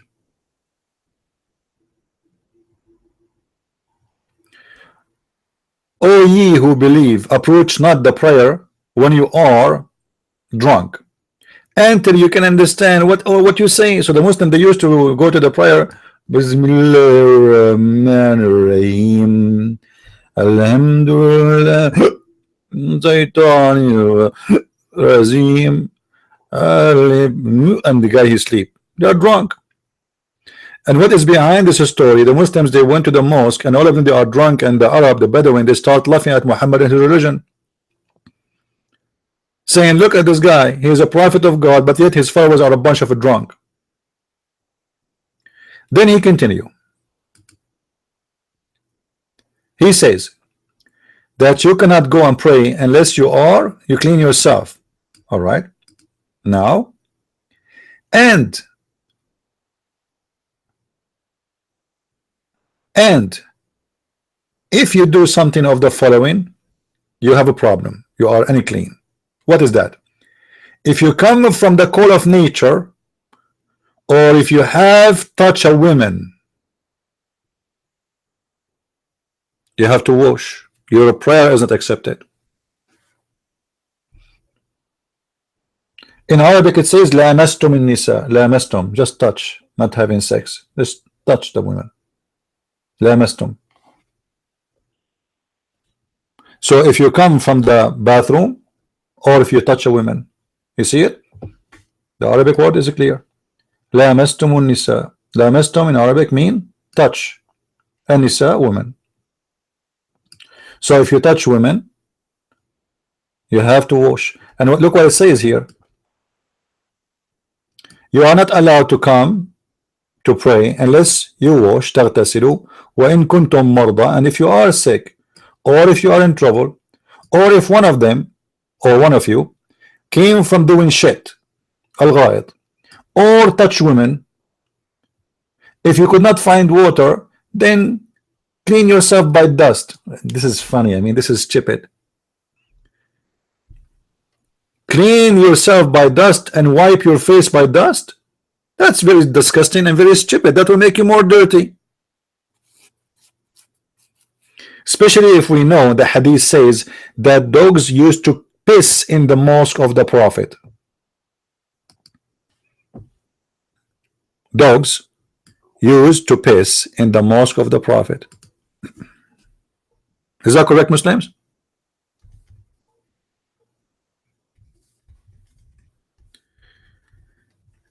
Let me find the hadith.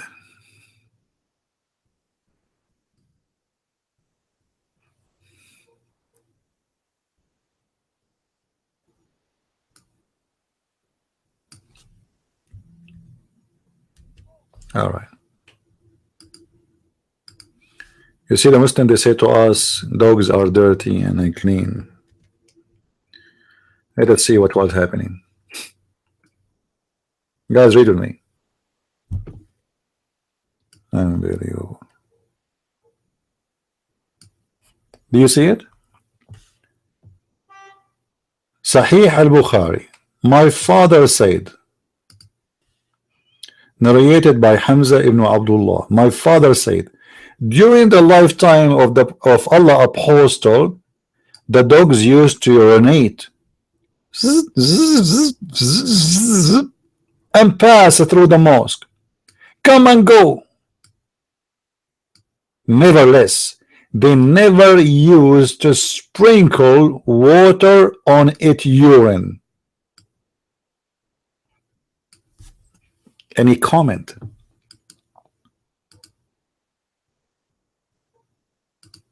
Any comment? The dog's what? Not one dog. This is not a story about a dog. It says used. Read with me carefully. During the lifetime of Allah Apostle, that's mean Muhammad never said to them clean. His lifetime.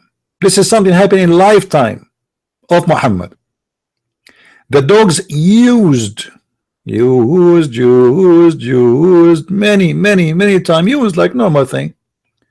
To what? To urinate, not just to go in the mosque. No, they go in the mosque and they start huh? So they urinate and they pass it through the mosque, come and go. Nevertheless, they never ever used to sprinkle water on the urine. I mean, the Prophet was so perfectly clean. They asked the actor Jean-Claude Van Damme how you can maintain yourself and stay healthy all those years, and in this age. He said, and he was doing an interview in Emirat, I think.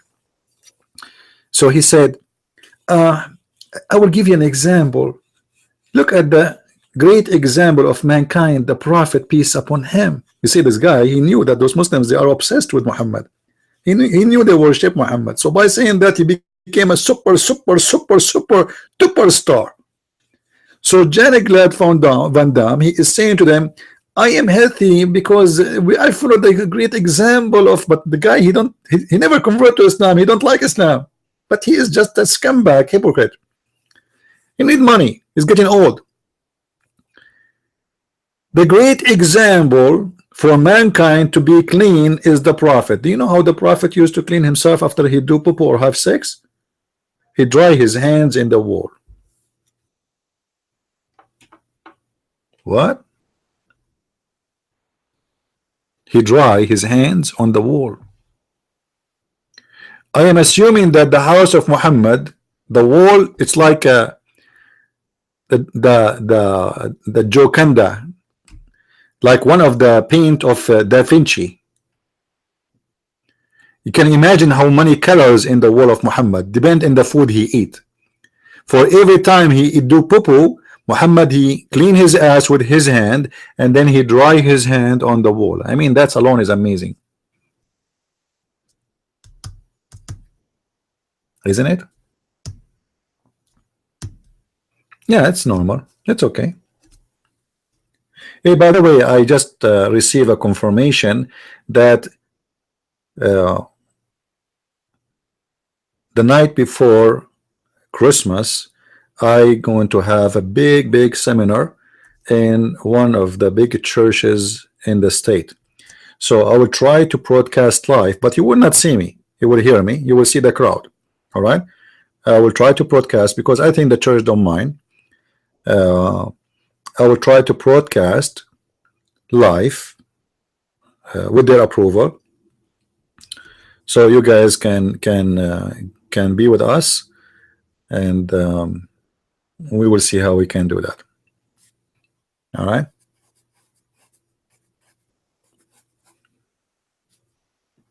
Yeah, and I will do it at night time, which means December 24th. Actually, we are two is going to speak about Islam. The other person, he is a Christian minister. Actually, he is the one who invited me. He will speak in the morning, and obviously this person is a wonderful person, you know. He will speak in the morning and I will speak at night time. So night time, that's mean those who they are in Europe, they might be asleep, but you have, I don't know, I mean, you can watch it later, it's okay. All right. Yeah, well, you know, there's some people, they say to me they want to invite me to Europe, but you know, the problem is people, they say they talk too much, but then nothing happened. But this person obviously he is very serious and has a church already, they approved the whole topic, and we will be there. And you know me, I am not a politically correct, and he knew that very well. So nothing will change. I speak, you will see, I speak in a seminar the same way I speak here. Nothing changed. You know, I don't you know, I'm not two person, I'm one person. No, actually many churches are inviting me. Already I have a list of churches to do seminars with them in the winter time. And the reasons, you know, the reason actually I like it to be in winter, I prefer it to be in winter. I have a house and I have to cut the grass. You know, in the last year, I went for like a month before the winter is over, and I got 2 tickets from the city for not cutting my grass. In winter time, there's no grass to cut. They never grow, you know.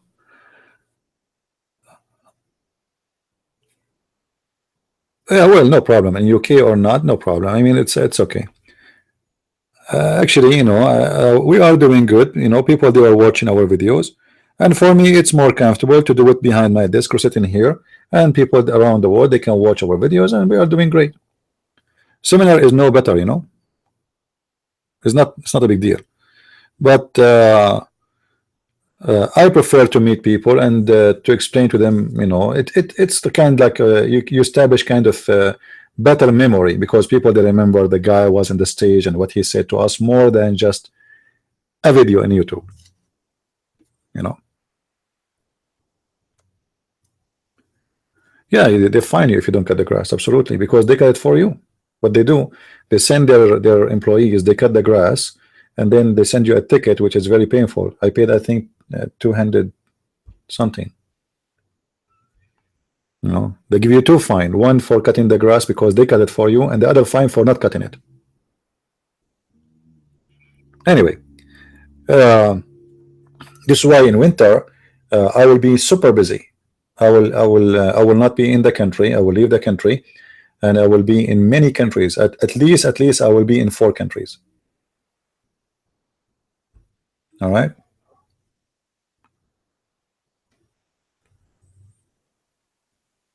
Yeah. Anyway, in USA, every city have their own law. Actually, it keep the city clean and neat, right? It's fine. But if you leave, then you have to hire somebody to cut the grass for you. I will be in December 24th, and the reasons, because those Christians, they come from many churches around the state and US and Canada, I think, and they celebrate together the Christmas. This is why it is December 24th. So we will be in December 24th, and I will be in the 24th night, which is the best time actually, because the big huge crowd, is going to be there. As I said, if people invite me to go to Europe, I will, but if nobody, I'm not going to spend money to go. You see, everything I do is from my pocket, and people, they help us with donation, yes, but just to fly into one place will take 1 month donation just for the tickets, and then the hotels and etc. Nothing is cheap, right? December 24th, I will do a seminar in the state, but it's going to be a big one.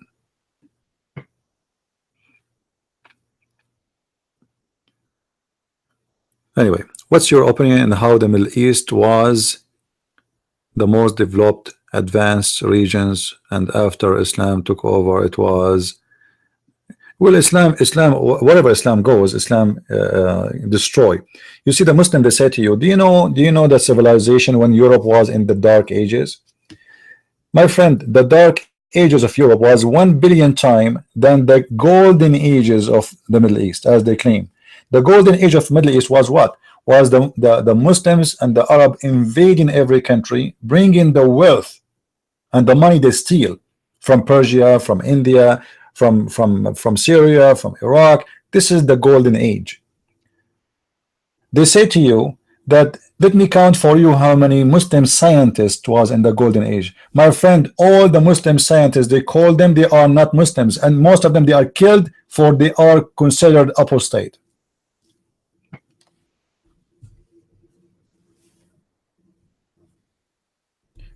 In the time of their life, they were harassed, they were killed, they were beaten to death, and now they are calling them scientists. In the time of their life, who do they call? They call them scientists. They were not considered Muslims. Ibn Khaldun, the philosopher Ibn Khaldun, the Muslims are so proud about him. Do you know what Ibn Khaldun he said? Let me see what Ibn Khaldun said. If maybe I can show it to you in English. He said that the Arab are savage, and they are willing to burn a library or a palace to take the wood and the pages to cook on them.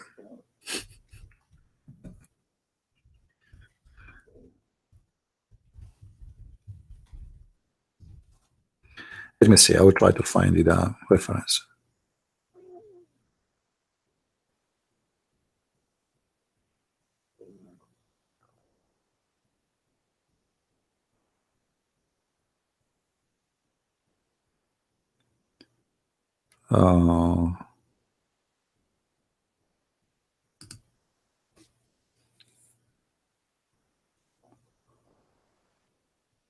Where is Ibn Khaldun?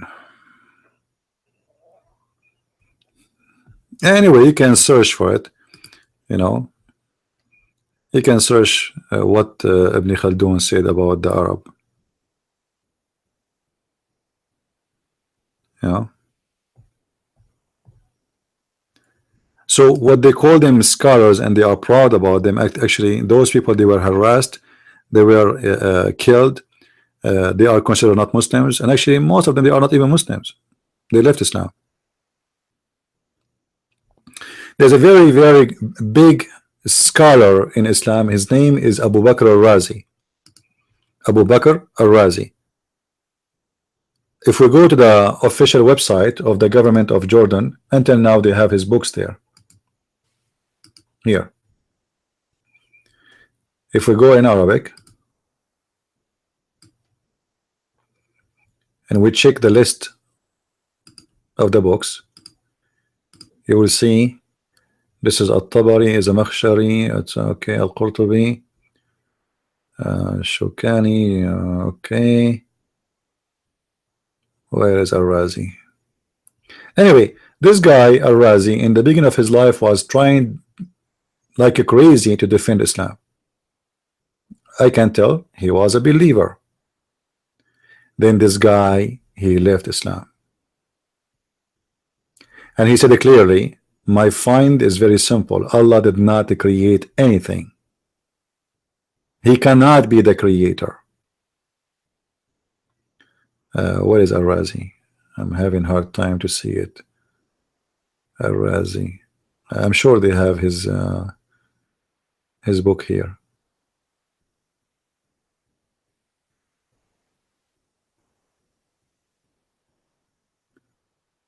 Maybe I miss it. Too many books. Mawardi. Okay. Here we go. Al-Razi. 606 after Muhammad.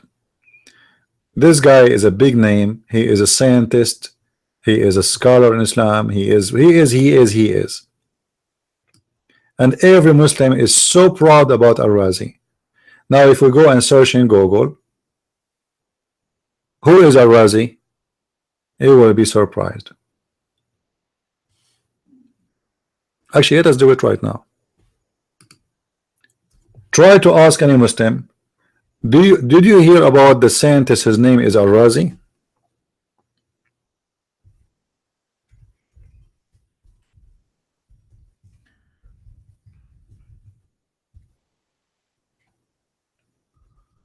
They say no, he was an atheist.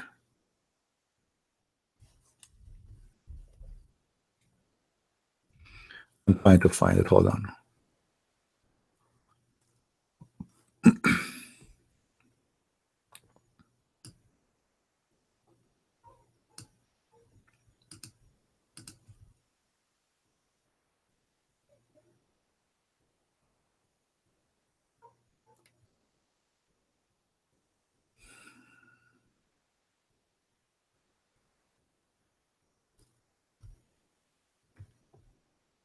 Actually, there's many articles about it, but I'm trying to find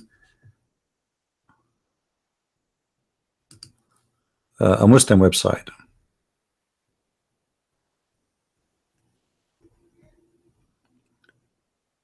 Okay.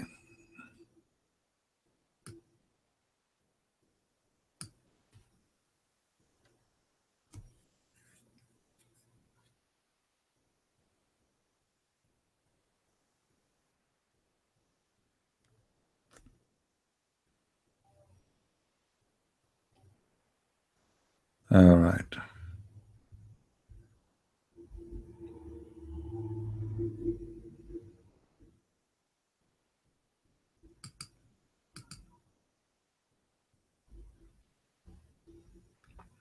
I found already many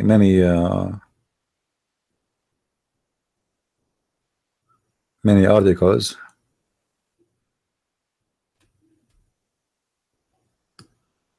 But I'm trying just to find.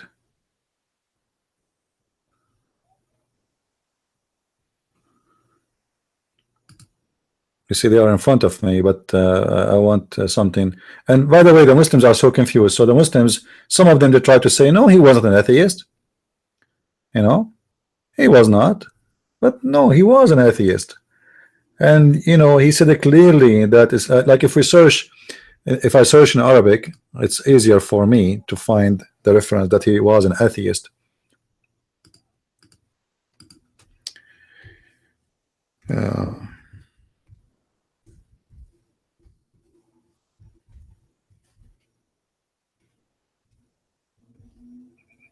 Here we go.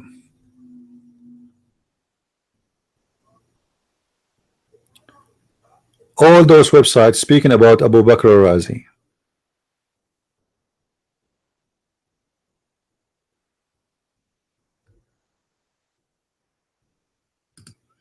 And this is an article actually made by Muslims. Look what the article is saying. Why the following scientist was killed, and he start counting the names. لماذا قتل الرازي, he was killed, and Al-Khwarizmi, he was killed, and Al-Kindi, he was killed, and Al-Farabi, and he was killed. And those are the greatest names in the history of what the Muslims, they call them Islamic scientists. The answer is simple. They are atheists.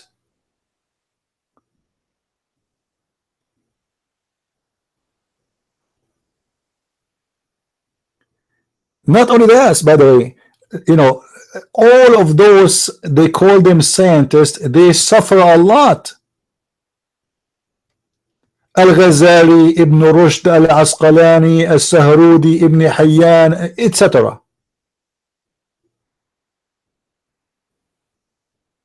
They've been tortured, they've been killed, they've been, you know, jailed, they've been beaten. All of this because they are not Muslims. But Muslims now, they publish tons of articles about the glorious time of Islam. Those people, they were humiliated because of Islam. And Muslims refuse to consider them as Muslims all those centuries. Now they want to prove to you that Islam is a religion of science, so they start quoting their names. You see, the founder of Apple company, his father was Syrian, his real father, but this guy, he did not grow in a Muslim family, and he's not Muslim. Trust me, in 20 years from now, the Muslim, they will say he's a Muslim. In 50 years from now, they will make a book about him, a great Muslim scientist who created the first iPhone. But this guy, he don't give a garbage about Islam. In this article, they count for you how someone like Al-Ma'arri, he was jailed, how Ibn Hayyan was killed, how Ibn al-Munammar was exhorted, or let us say deported, how they burned the library of Al-Ghazali, and they burned the library of Ibn Rushd, and they burned the library of Al-Asfahani, and they accused him of their faith, and how Al-Farabi was accused to be a kafir, same as Al-Razi, same as Ibn Sina, same as Al-Kindi, same as Al-Ghazali. Who's left? One of the greatest writers in the history of the Middle East, his name is Ibn al-Muqaffa. Any one of you heard of the book? It's called the Thousand Night and Night. Anyone remember this book, The Thousand Night and Night? You heard it before? This is the guy who wrote it. Do you know what they did to him?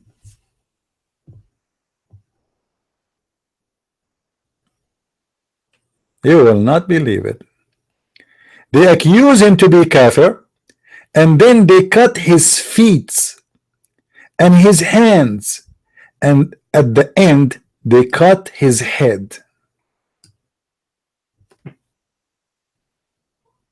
But today they speak about the amazing Ibn al-Muqaffa. Who can write like Ibn al-Muqaffa? I agree, this guy is an amazing writer. This guy is an amazing writer. There's no question about that. They will not tell you what they did to them. They are not Muslims, they are out of Islam, and they were killed for that reason, and they tortured them. They cut his hands, they cut his feet, they crucify him, they cut his head. And now They are proud about them. Do you see how hypocrite they are? There's another scholar, his name Jad ibn Durham. They cut his head. I'm just reading the article, by the way. It's in front of me. Those who speak Arabic, they know it. I can give you the article actually in Arabic. You can use Google translation if you wish. All those who they are called the highest scholars of Islam, they've been killed. They are not Muslims.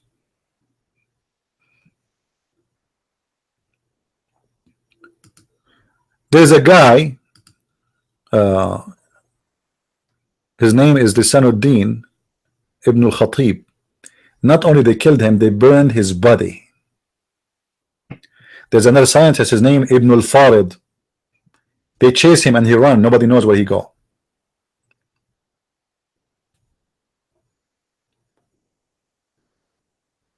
One of the most bigger names of history in the Middle East, or let's say historian and the researcher, his name is As-Saharudi. He was killed.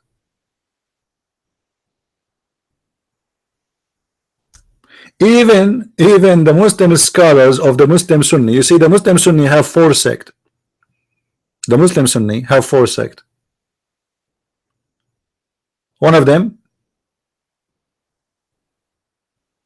his name is Ibn Hanbal. Ibn Hanbal, this is their scholar. I mean, this is not a joke. This is a Muslim guy. This is for sure a Muslim. This is not an atheist. This guy Ibn Hanbal is not an atheist. He is a Muslim, and he was a Muslim. Even this one, the Caliphate, he tortured him.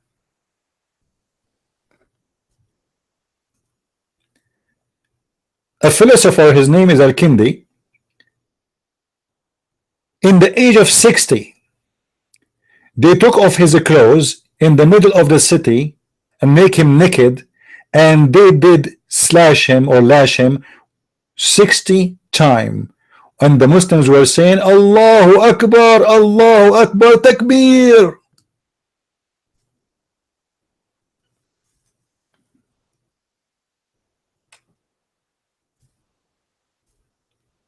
And do you know what they said about Ibn Sina?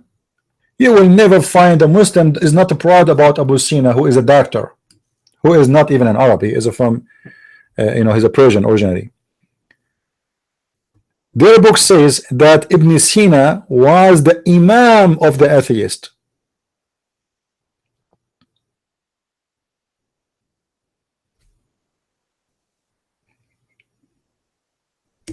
Same as they said about Abu Bakr al-Razi.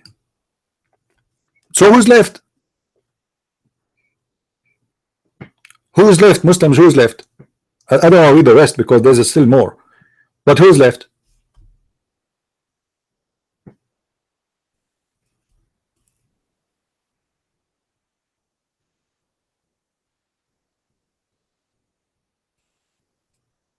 Nobody left. But yet in their speeches about scientists, the glorious scientists of Islam, we find that all of those are atheists. You see how they lie to you?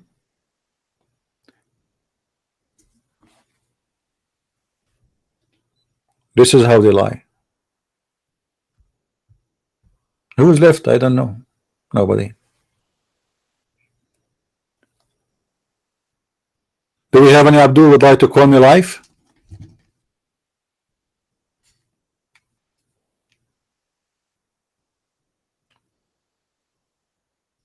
Any Abdul? All right, we are logging off Debate TV Skype. So guys, I want to say thank you for being here. I think it's enough for today. And I want to remind you that we will do our live podcast 3 times a day. However, I'm going to do during the week too, not necessarily 3 times, but the fixed time is a 3 times a week. 3 times a week, which is Sunday and Wednesday and Friday. All of them at 4:30 p.m. All right. Now, during the week, I might do broadcast, and we will. Nightmare, you wanna call me? Okay, let me log in. Nightmare wanna call me, guys. Call me, Nightmare.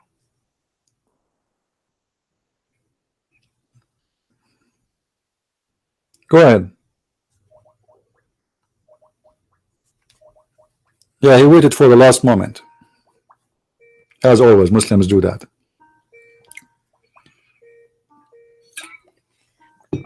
Answer, Nightmare. I'm calling you.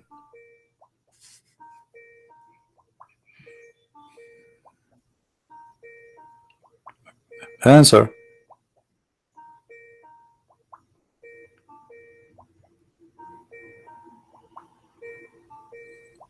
Are you going to answer or what? Abdul,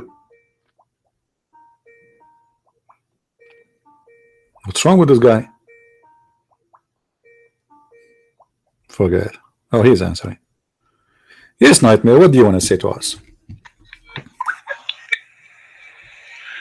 Okay, wait a minute, wait until that, because I have a.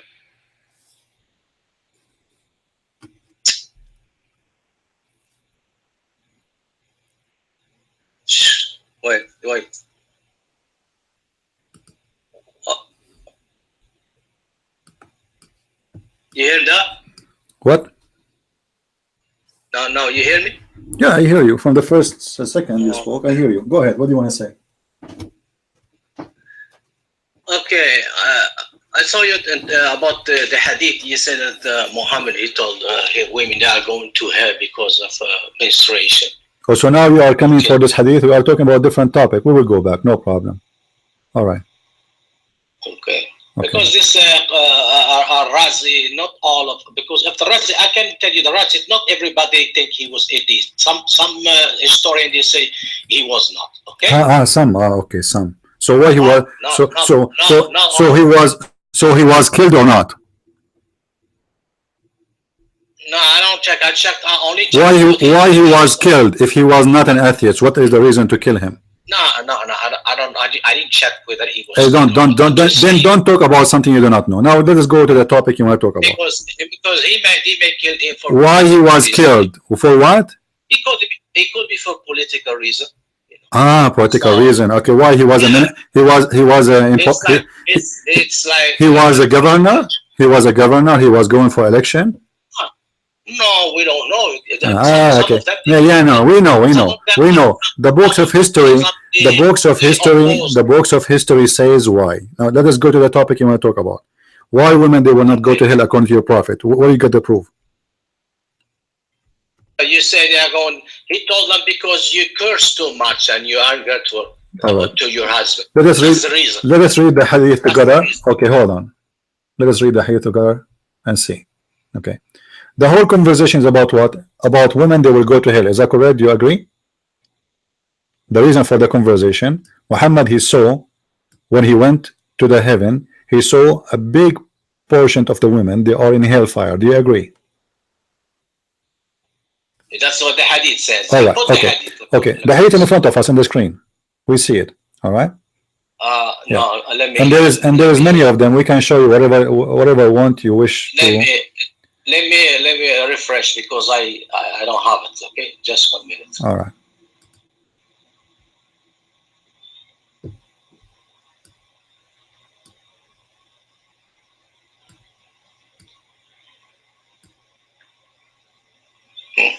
Taken too much. All right. Open the link. You can open the link here. Let me pause it for you. If it's taking time for you to load, open this link.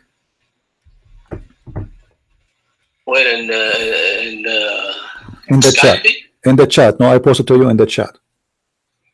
Okay, it's opening the YouTube. All right. Now, Muhammad he said that women, you better give it charity. You better give it charity. Why?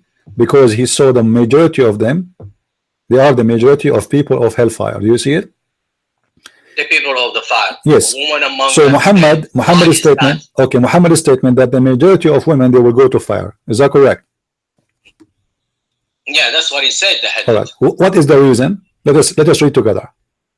He said, a woman among them. He said, why is that? Messenger of Allah. He said, She said what? Messenger of Allah, which means she's a Muslim. He said, because you are cursing so much, meaning you're ungrateful toward your husbands. Yes. Okay, this is number one. He said, and I have not. No, stop. What? Full stop. Period. Finished. What finished? See? He said, continue. That's it. No. He said. No. You gotta learn how to read that. Get lost. I have no time for kids. Get lost. Go and clean your ass with 3 rocks like your prophet. He said, why he is continuing to she's asking him why. Are you stupid or dumb like your prophet? The woman, she asked why, and now he is not done to explain why. She said to him, dump Abdul, idiot. And why is that, messenger of Allah? And why? He said, you curse a lot, you curse so much, you are ungrateful to your husbands. And he said, and I have not seen any among those lacking in intellect and religion who more difficult upon people possessing reasons and insight than you. Then now he finished. A woman among them, she said. Okay, what she said? And what is our deficiency in religion? What is our deficiency in religion? Because he said they have deficiency. He said, the testimony of 2 women among you is like the testimony of a man. When we say a deficiency in religion, it means you have a defect, and that is a reason to go to hell. Deficiency, he's not talking about something good. You have a problem. You see, if this is not a problem, he should not mention it as deficiency, because women, they have a menstruation anyway. I mean, they are women. Why they will not have a menstruation? If a woman shouldn't have a menstruation, that means she have a problem, or she is over the age. But your prophet considered it as a deficiency in religion, not deficiency in something else, not physically, in religion. Do you see it? And what is this? What the woman, she said, read with me, because he is Muhammad. He said, naqisatu aqlin wa din. You have deficiency in brain and deficiency in religion. And what is the deficiency in her intellect? So the first part, Muhammad was explaining the deficiency of the brain. The second part, he is explaining deficiency of the religion.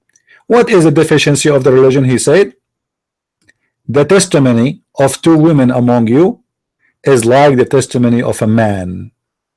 And that, and now the first one, he is explaining to us that you have a brain problem. Why? The proof of that, well, Allah in the Quran says 2 of you is equal to 1 man. And he continues saying, and the deficiency of your religion is menstruation, because one of you will go 3 or 4 days without performing salat. Why? Because you have menstruation. So this is considered a problem. They have two reasons making women are not good. They will go to hell. The whole conversation about what? About women going to be the majority of hellfire. So there's no space in this conversation to talk about something except the reasons to go to hellfire. And this is stupid Abdul. He says it doesn't say that. All of you can see it. All of you can see it. And we can read different hadith, the same story, to make it more clear. All right.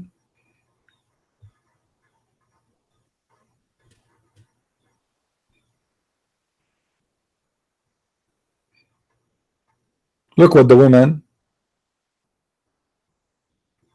look what Muhammad said.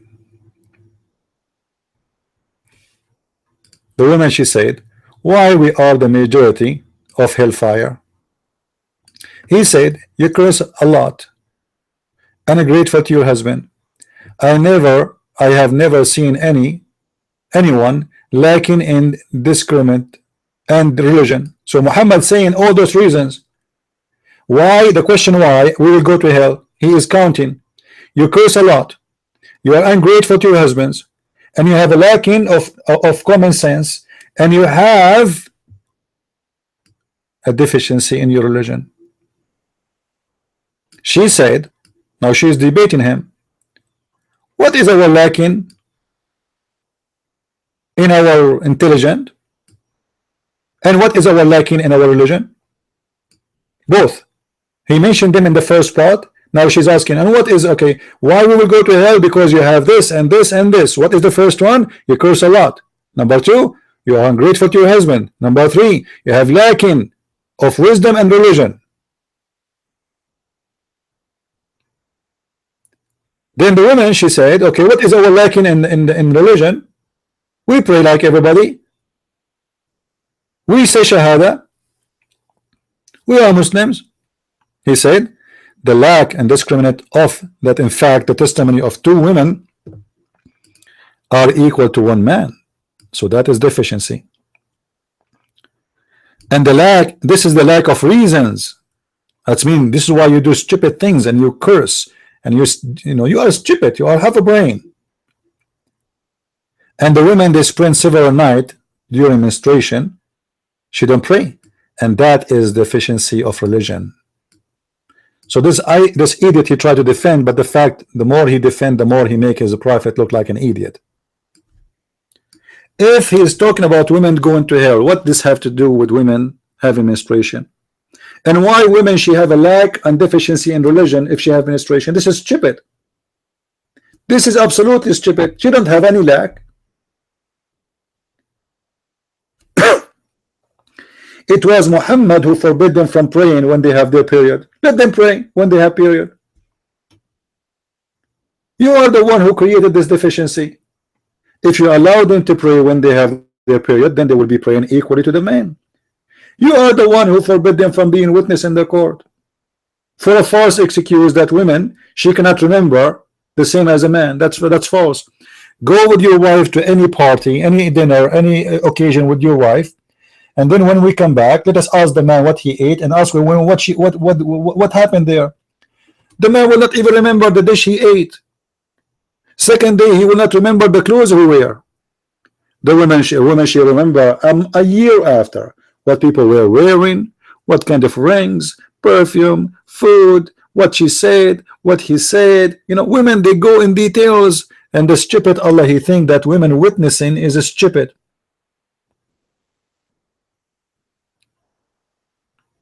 And you know, people, they can be the judge. The hadith is very clear.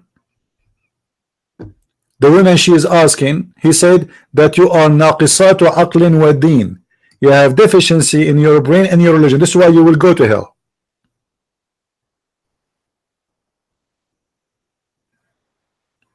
Read with me. Let me read it again for the dumb Muslims who don't want to see. O women, give a charity and pray a great deal for forgiveness. Forgiveness from what? I have seen that you are the majority of hellfire. A woman, she said, suppose she is wise, obviously she is. Why is it, Muhammad? Why is it? Why is it what? Why we'll go to hell? So the whole argument is about why we will go to hell. So whatever come after that is why is it what? Why is it we are going to go to hell? Not why is it we are short, not why is it we are not beautiful, not why is it because we are fat. Why is it going to hell? Do you see it, dump Abdul? So a messenger of Allah, he said, after she said to him, why is it, O messenger of Allah, that we from the majority of people of hell? He said, you curse a great deal, and you are grateful and ungrateful to your husband, and I never seen anyone lacking in discriminate and religion more overwhelming to a man than you. So the reasons now for going to hell is the following: you are ungrateful, you curse a lot, and I never seen any more have lack in brain and deficiency in religion as you compare to the women, to men. And yes, stupid Abdur, he want to say to us, Muhammad, he did not say women they will go to hell because of that. While the question is so clear, why we will go to hell, and whatever come after it is why you will go to hell. If you are saying your prophet is adding those things have nothing to do with the question, that means he's stupid. The women question is very simple. Why we are going to go to hell? She did not ask him why we are ugly. She didn't say to him why we are fat. She didn't say why we are our cooking is not good. The question is why we are going to be the majority of hellfire. So whatever Muhammad he said after that is about why they will go to hellfire. And do you see how the stupid Muslims they try to defend their prophet by a stupid way? And this is why I believe when you are a Muslim, you are blindly stupid. You say stupid things blindly just to defend.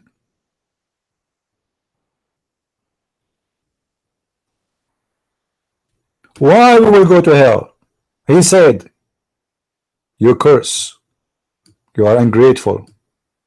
And he continued, you see, this guy, he said, full stop, full stop.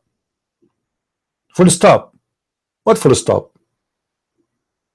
In Arabic, by the way, there's nothing called full stop. We don't, this is something they add long after. The hadith is continuing. Ungrateful to your husband, and there's no full stop, and I never seen anyone lacking indiscriminate and religion more overwhelming to a man wisdom than you.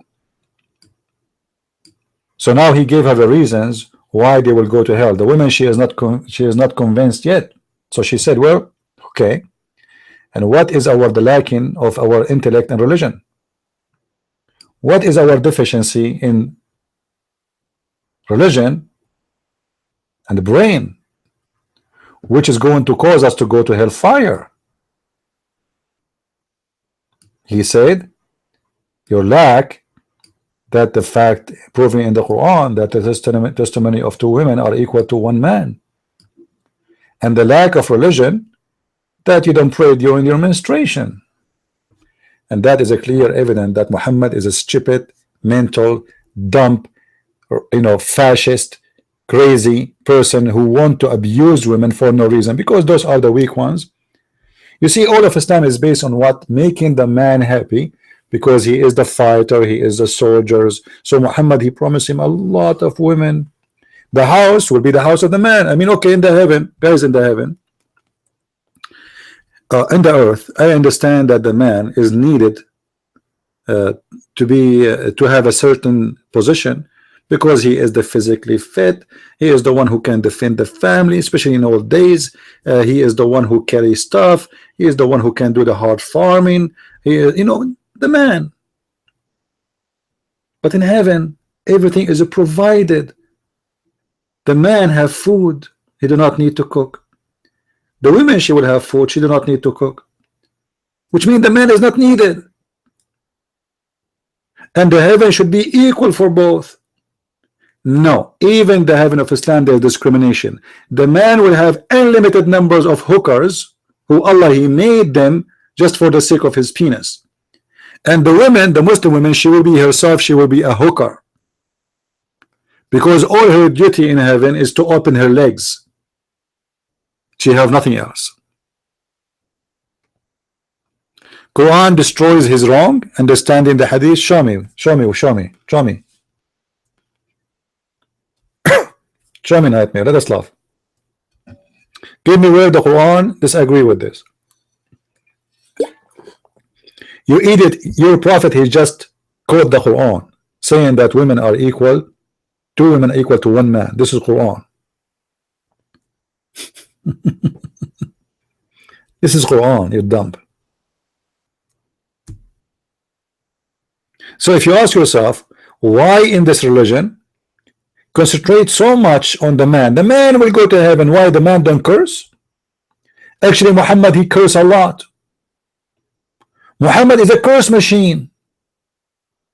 May Allah curse the Christians. May Allah curse the Jews. May Allah curse the blah blah blah. Even he cursed the Muslims and he beat them. Let me show you. But Muhammad, he curse, it's okay. He call names, it's okay.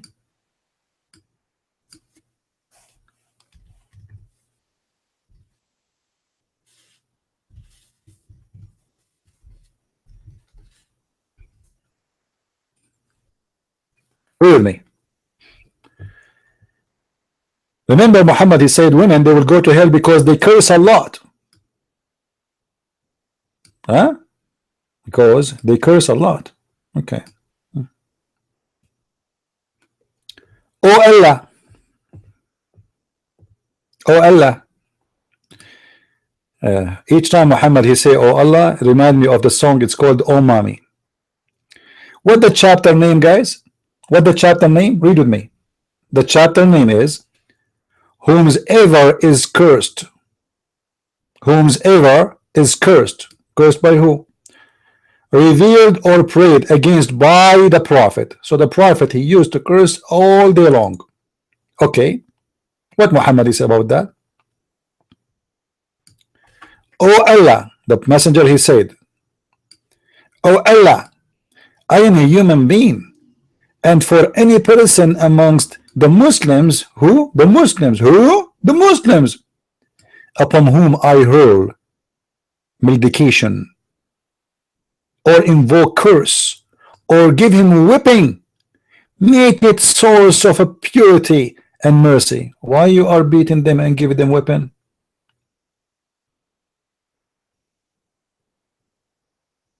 Obviously Muhammad, he is saying here, because people, they start talking about him that he is being unjust, he is being an animal. So he said, oh Allah, I am just a human being, you know, I do things that's not right.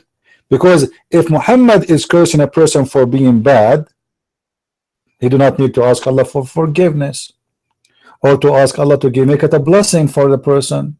He's being bad. The bad will not be blessed.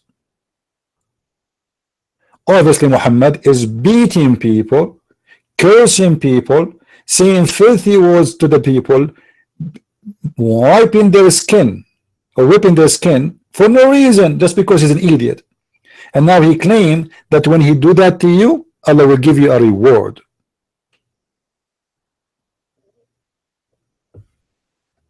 You see it? When you do that, what verse we ignored, Nightmare? What verse? Are you stupid or what? We saw nothing. Guys, anybody see this guy? He posted a verse. Okay, don't. If any do deeds and righteousness, but male or female have faith, they will enter heaven, and do not last injustice will be done to them. Verse 124, Surah An-Nisa. You see how stupid this guy is, idiot? Do you see how stupid he is? The verse saying anyone who do righteousness will go to heaven. Well, is cursing is righteousness? No. Is it? Is beating people is righteousness? No. Is saying bad words to people is righteousness? So based on the verse you just quoted us, your prophet should go to hell. Number two. You're a prophet in the hadith, you idiot. You just said that this is contradict the Quran, because you're a prophet saying that women they are cursing, and women they are ungrateful, and women they are ordered in Islam to obey their husbands, therefore they are not righteousness. And then in the top of that they have a lack of intelligence, and they have a lack of religion. So who is the stupid here? Why you are quoting for me this verse? In the same time, just to show you how stupid the Quran anyway. I mean, who can take the Quran into consideration unless he is stupid?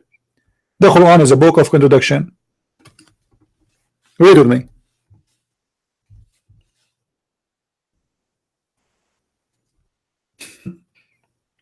The dumb Quran. Chapter 2, verse number 62. Okay, what is that? Read, Abdul.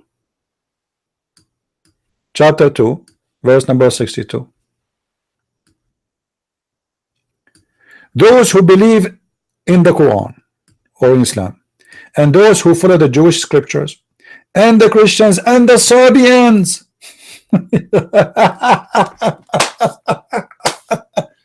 You see, this guy Nightmare, he can say now, okay, the Christians who were following the true gospel, but at the time of Muhammad, there's nobody was following the true gospel. Supposedly, there was. It says those who follow what? The Jewish scriptures. Which scriptures? If there's no valid scriptures at the time of Muhammad, then how he says to them those who follow the Jewish scripture, because Muhammad at that time was a hypocrite, as you know, a scumbag. And then he added the Sabians. How the Sabians will go to heaven? What is the book of Sabians, Nightmare? Can you tell me? What is the book of the Sabians and why they will go to heaven? Any Muslim can tell me? What is the religion of the Sabian? How the Sabians they will go to heaven? Dumb stupid people. Muhammad, he put everybody in the back. Christians, Jews, Sabian, and whoever believe. Anyone. And those who work righteousness. Here we go. The same story. They shall have the reward. I challenge you to show me how somebody from the Sabians he will go to heaven, and somebody is a Christian will go to heaven, and the Jews they will go to heaven by what? By following the scriptures. And by the way, look here carefully what the Quran says. And those who follow the Jewish scriptures and the Christians and the Sabian, in the case of the Christians and the Sabian, they do not need to follow any scriptures. He named the Christians and the Sabians, they will go to heaven. And in the top of that, whoever do righteousness, which means righteousness is not required. Those who believe in the Quran and those who follow the Jewish scriptures and the Christians and the Sabians and anyone who believe in Allah and the last days and do work righteousness, they shall have the reward. In different verse, Muhammad he says the Christians they will go to hell and the Jews they will go to hell. The Muslim they will say to you, oh no, they are talking about the true Jews who they used to follow the scriptures of the Jews. Where are they? This is in the time of Muhammad. It says, oh, who you believe, those who believe in present, those who believe in present now, and those who follow, not followed, those who follow, not followed in the past, the Jewish scriptures, and those who they are Christians now, and those who they are Sabians now, and those who believe in Allah now, they will go to heaven. So nobody can take the Quran into consideration. But even the verse you gave me, you idiot, have nothing to do with our topic, because the Quran promising women who will go to hell for they are not righteousness. Why they will go to hell? For they are not righteousness. Why? Because they are not grateful and they are not good women. Look, you know, let me show you. You're a prophet, he said. If a woman, her husband, he call her to the bed, just to call her to the bed, the angels will be cursing her all night.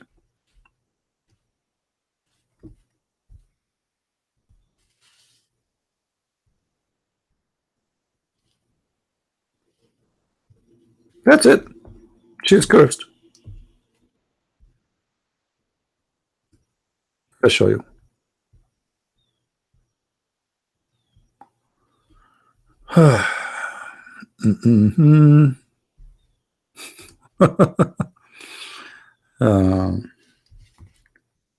We find the hadith. Hold on.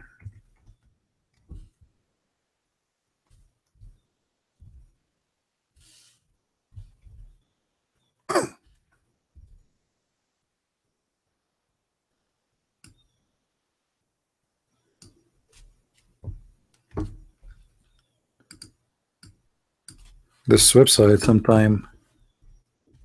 Here we go. Abu Hurairah reported the Prophet of Allah saying, the Prophet of Allah saying,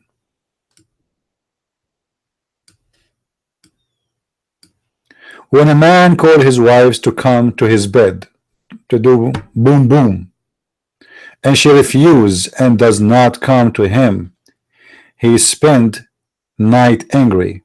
The angels curse her till the morning. The hadith. The Prophet, he said, when a woman spend a night away from the bed of her husband, the angels curse her till the morning. Let's continue. The same story. The same story. The same story. What is cursing? Cursing will not be done to someone is considered to be righteous. So those women, they are not considered righteousness unless she open her legs. So to be a righteous woman in Islam is to be a sex toy, not about being good in other way. You see, the angels are not cursing her because she did not cook. No. The angels are not cursing her because she did not take a shower. No. She did not take care of his kids. No. The angels are cursing her for a very simple reason. She did not open her legs.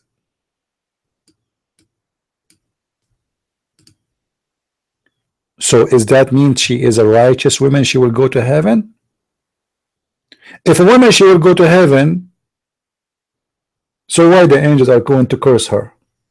What is the point of this cursing? What this curse will do?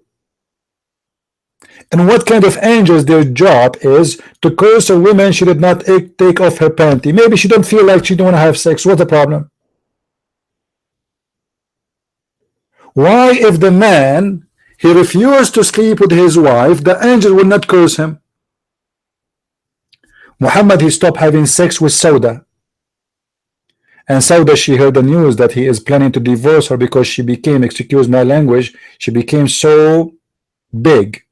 I don't want to use the word fat, and she is old. So he stopped having sex with her. How come the angels are not cursing Muhammad?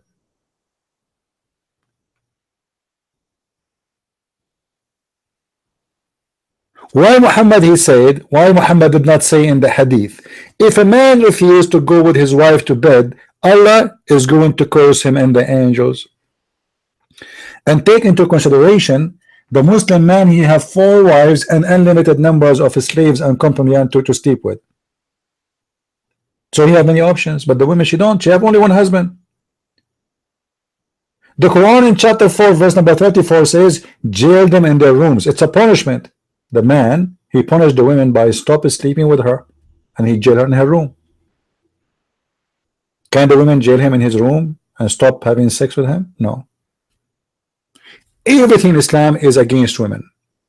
Women in Islam, she is like a garbage bag. They cover her by the burqa, for she is a garbage. If they open the burqa, according to Islam, she stink. She's a whore. So she will be exposed. So we have to protect the whore we have.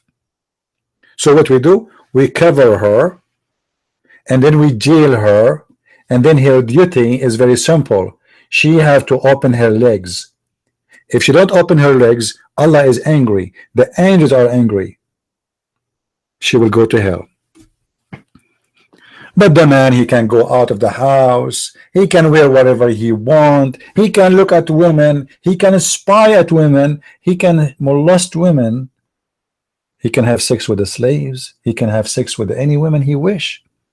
He can have 4 wives. But the poor women, she have a duty to do. If the husband, he call her to bed, she cannot say, I cannot do it. You have to open your legs, for Allah will be angry. So the hadith is so clear that the stupid prophet consider women, they will go to hell. And you know what? If a woman, she is ungrateful to her husband, is that a reason to go to hell? And let us say a woman, she curse. A woman, she curse. Why the one who curse will go to hell? And why Muhammad did not say the man who cursed will go to hell? Show me a hadith saying if a man he cursed, he will go to hell. Muhammad himself, he cursed. Muhammad himself, he cursed. Let's go back to the hadith.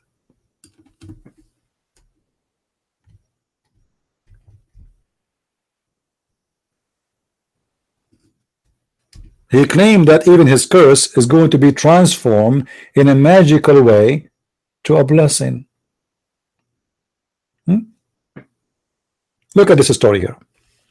Allah Messenger, the good would reach everyone, but would not reach those two.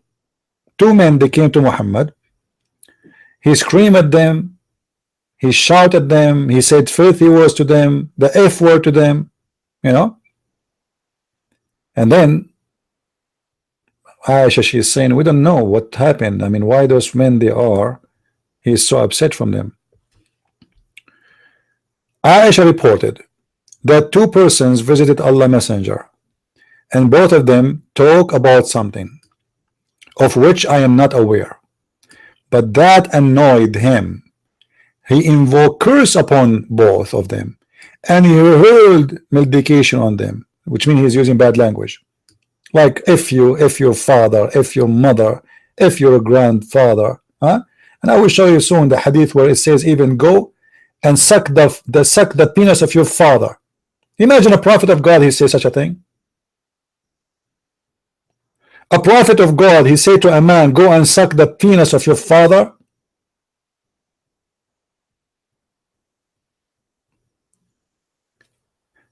And then Allah Messenger, the good would reach everyone, but it would not reach those two. He said, why so? I said, because you have invoked curse and hurled malediction on upon both of them. He said, okay.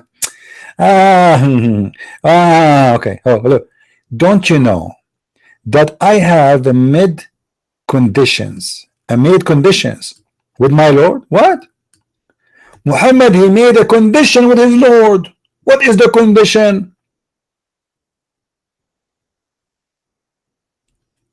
I say to Allah, oh Allah, I am a human being, and that for Muslims upon whom I invoke curse or hurl malediction, make it a source of a purity and reward. So he beat people, he cursed them, he said the F word to them, and that is supposedly will give it, like Allah will pay them back for that. He's an idiot. You see it? And then Muhammad, his filthy tongue, you see, women, they go to hell for cursing, but Muhammad, he can curse everyone. Read with me. The prophet, he said, the messenger of Allah said, if I abused what? If I abused any person of my people or cursed him in my anger, which means this is obviously unjustified. This is unjustified. It's about abuse. Unjustified anger, unjustified abuse. I am one of the children of Adam. I become angry as they become angry. Allah has sent me as a mercy to the world. You are mercy, so why you are beating them? You abuse them, you beat them, you lash their backs unjustly, and now you are saying that you ask Allah to send those who you abuse and you curse a blessing on them. So why he did not say the same to the women, those who curse and abuse their husbands, Allah will make it a blessing for the husbands.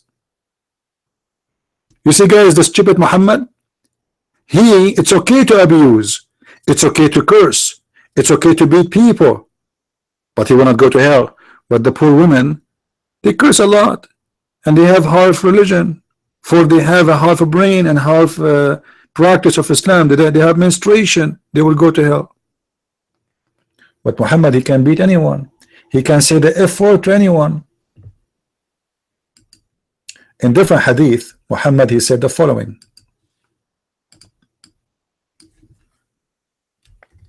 I don't think the Muslim will translate this one away, but we will try. Yeah, there's no way.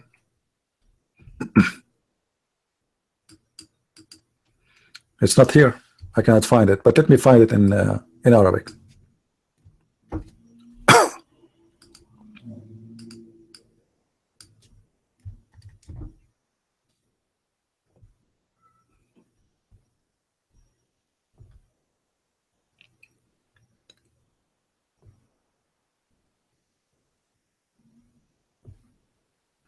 All right. The book name الجامع في الصحيحين. الجامع في الصحيحين.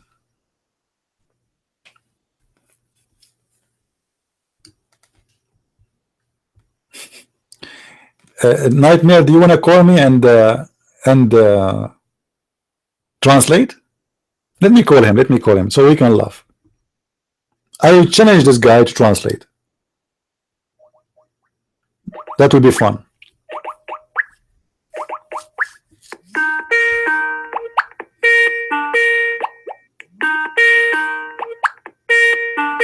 Answer, Abdul, answer.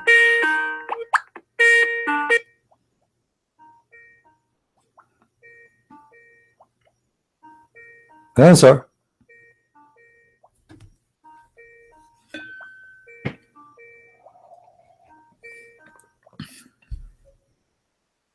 Nightmare, do you see the hadith in front of you in Arabic? Okay, 1 minute. Listen. Do you see the hadith in front of you in Arabic? Yes or no? Well, just 1 minute. 1 minute. Listen. If we have no, we start with the hadith. We start with the hadith. Does it say there, nightmare, before we start, hold on. Does it say there, your prophet, he said, anyone is proud about his inheritance from before Islam, let him go and buy the penis of his father? Yes or no? Answer. Let me make more point on that. No, you start with this one first. Does it say that? Does it say that your prophet, okay, go. You will not do it, right? You see, guys? Coward. What kind of a prophet he say to any man?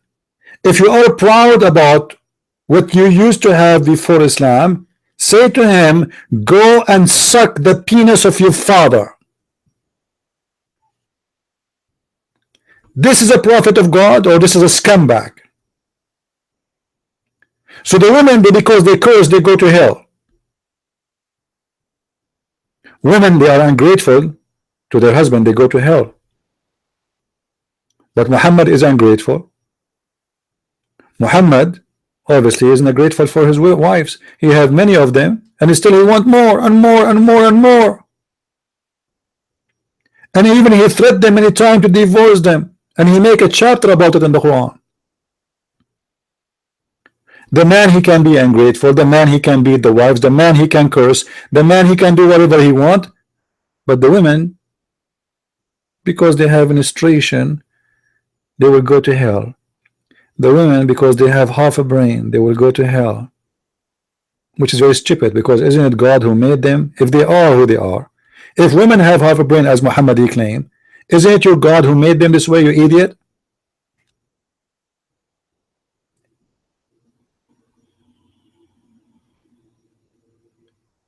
A prophet of God, he said to people, go and suck the penis of your father. This is a filthy scumbag prophet.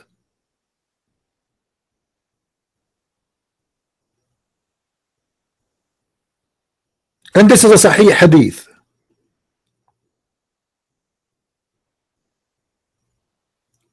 In different hadith, it says, go and suck the clitoris of a lat. Obviously, this is the prophet of sucking. So the prophet, he can beat, the prophet, he can insult, the prophet, he can do whatever he want, whatever he wish, for he is a scumbag. He have a license to sleep around. He have a special license to have any woman she want to give her vagina to him.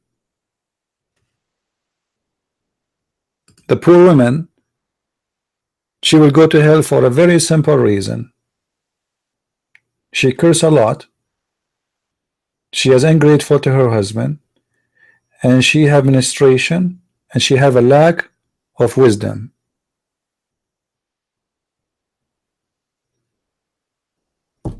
And you know what? Just to show you how stupid Muhammad is, additional to all what we said, if the majority of the women or the majority of people of hellfire are women, that's when Muhammad, everything he said is a lie. Why? Isn't it Muhammad, he said that every man he will have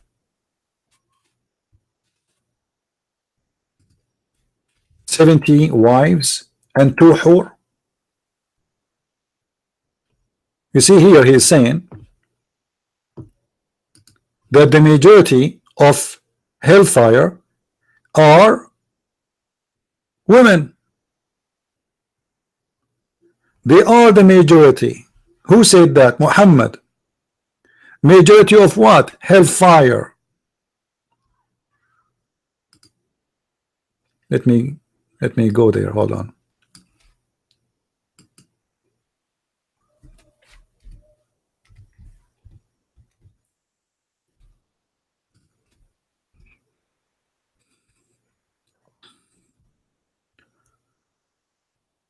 You see it? The majority of hellfire. The majority. All right. But Muhammad in different hadith, he said the following.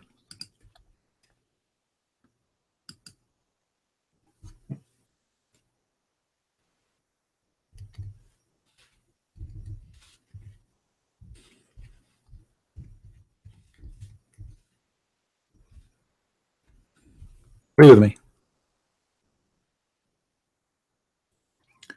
There is no one whom Allah will admit to paradise, but he will marry him to 72 wives.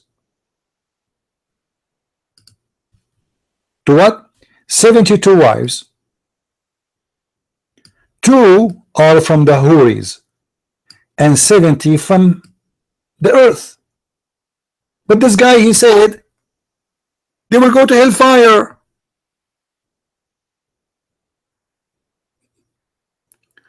That means the majority or the percentage of men to women in the heaven of Allah is 72 to 1 at least.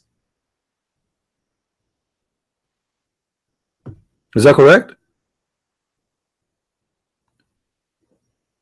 The population of heaven in Islam, majority of women.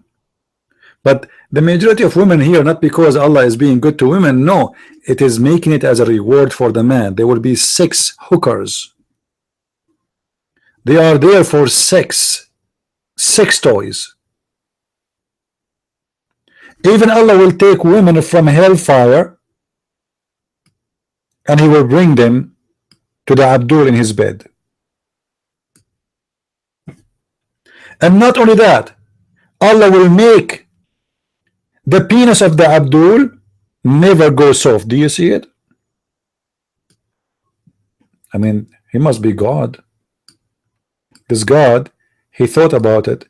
This guy, he will have a lot of women. How he can have sex with all of them? So Allah, he promised him that your penis will be always That's God. And that is a religion.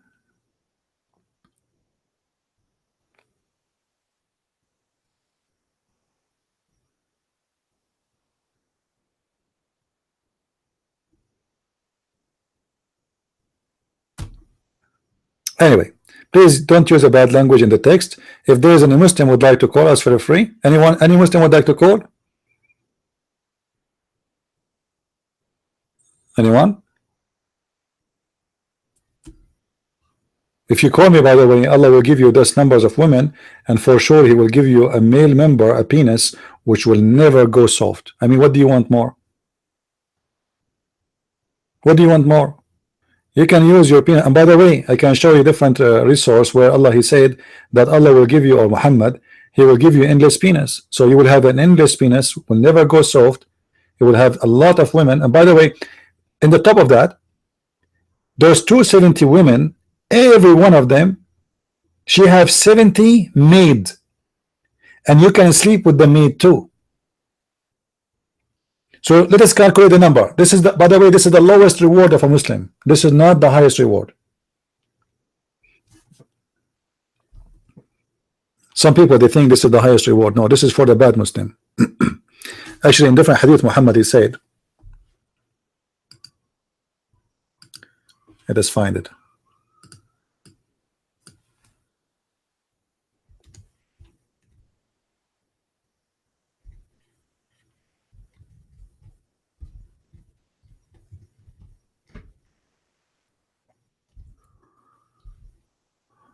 All right. Stay with me. The Prophet said, the least of people of paradise, the least of the people of paradise, which means the lowest one in positions, is the one with 80,000 servant and 72 wives. How many thousands? Those are naked boys. Those are naked boys who will be servants. 80,000 little child. Open slavery in the heaven of Allah, enslaving children for eternity just to serve one man. 80,000. And then he shall have a tent. You know, what kind of God you want to give us a tent in heaven? Why? Because he's a Bedouin God. He shall have a tent of pearl. Tent of pearl.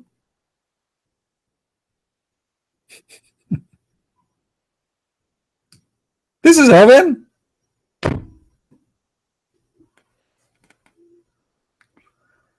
He's a kid, you know.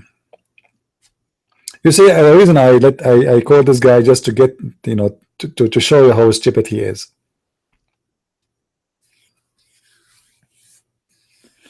The Muslim, they think they are the only one they can read. I mean, it's in English. Everybody can read it.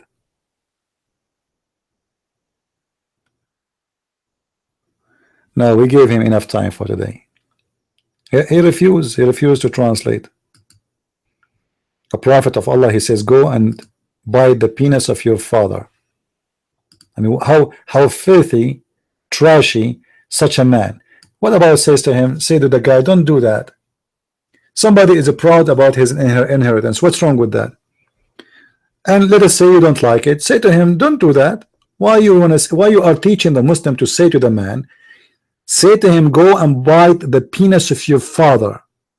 A person is proud about his father. What is the crime? So go and bite and suck the penis of your father. This is God and this is a prophet.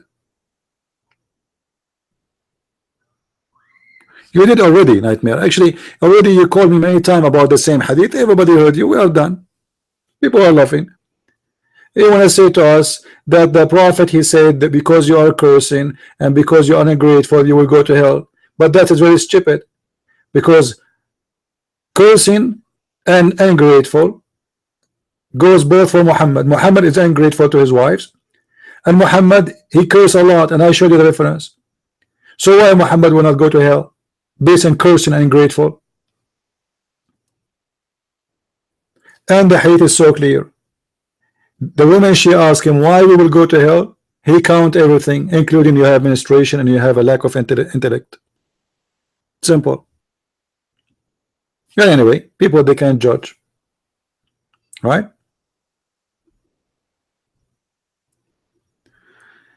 Anyway, we have a good time together today. And remember, again, we will have 3 days a week as a must, fixed time at 4 p.m. 4:30 p.m. New York time, which is Sunday, Wednesday, and Friday. However, during the week, I do podcasts. If you notice, yesterday I made, I think, 3 of them, or 2. I'm not sure. I think 2, and I made one more video post it in Facebook. So every day actually I'm doing broadcast almost, and every day I'm doing videos. So subscribe to my channel, subscribe to our Facebook. In order to find my Facebook pages, click on Patreon, the link underneath of the info, and you will find where I post my videos. And the reasons there are some videos I don't post them in YouTube because Muslim they will claim copyright over them. So I post them in Facebook and etc. forms. Any video I will use, let us say a contact of used by somebody else, a video of Muslims, then I have no choice but to use it in such a way to make it posted in Facebook. Actually what I'm doing mostly, if you notice, I'm not doing I'm not posting in the Gmail drive because I found an easier way. I made a video, I don't know if you saw it guys, how to download video from Facebook. How many of you saw it? Did you see it? If you go back in my pages in YouTube in this channel, you will see I'm teaching you how to download my video. It's very simple. Watch the video and you can download all my videos from Facebook. Very easy, very simple. All right. I wonder what? Wonder cry out for women in paradise in Islam. Guys, look at this question. I wonder why Christians apologists did not cry out no women in paradise in Islam. What is that? Anyone understand what he's saying? Look what this guy said. Look at this. What this guy is saying.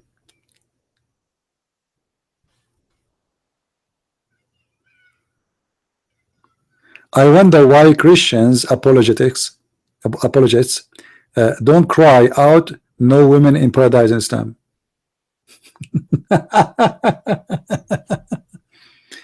Abdul, we are showing you how stupid your prophet logic.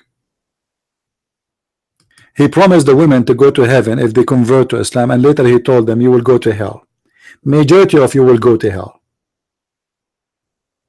Actually, even the Quran accused Aisha and Hafsa to be kuffar.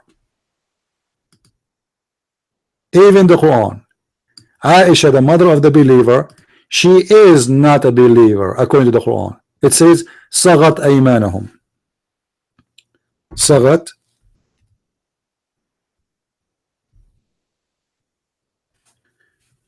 Chapter 66 verse number 4. It says in tatuba ila Allah faqad sagat qulubakum.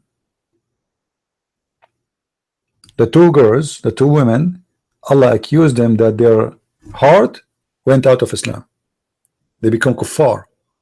He asked them to repent, and if they don't, Allah he will send Jibreel and the believers and the angels and Allah to protect Muhammad. What a stupid religion.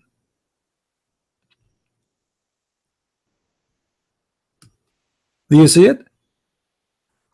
So Muhammad always do that to any women around him. He abused them, he take advantage of them, and he used his God to control them. So those are two of his women.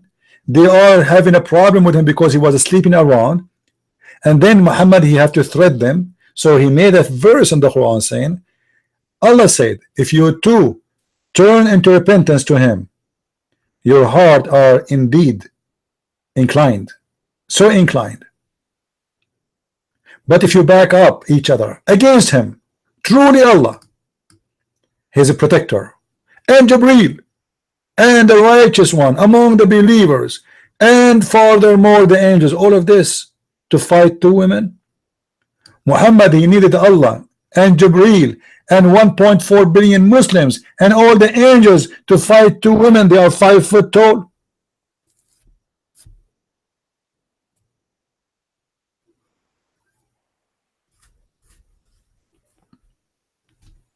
Yeah, all women they will have a period. You are right, but your prophet is counting the reasons will cause you to go not to go to heaven. He did not say because you have a period you will not go to heaven, he said, because you do this and this and this and this. So one of them is having period. So if you curse, if you ungrateful, that will make you go to hellfire, because already you have two bad things on you. One of them is a lack of intellect, and the other one is a lack of religion, deficiency. So already you have two deficiencies. If you add the two more, you are guaranteed to go to hell. This is what your prophet is saying.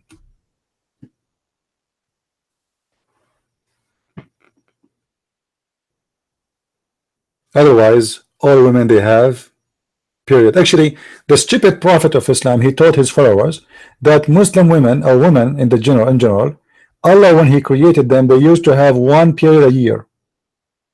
One period a year. But then some of the women, they start having party and go out and mix with men.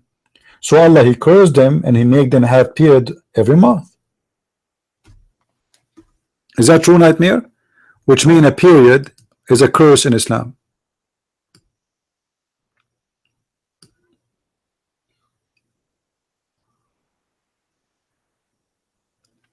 Any Abdul?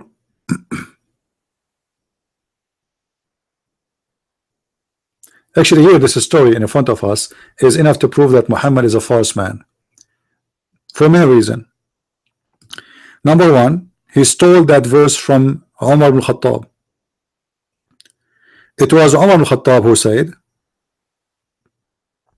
exactly the same verse we see in front of us. Muhammad, he took it, he added, he make it Quran, and he claimed the one who sent it is Allah. Umar, he said, my Lord, he agreed with me in three things. Different resource says that Allah agreed with Umar in 10 things. Some they say 7, some they say 5, some they say 3, but all of them they agree about the 3 for sure.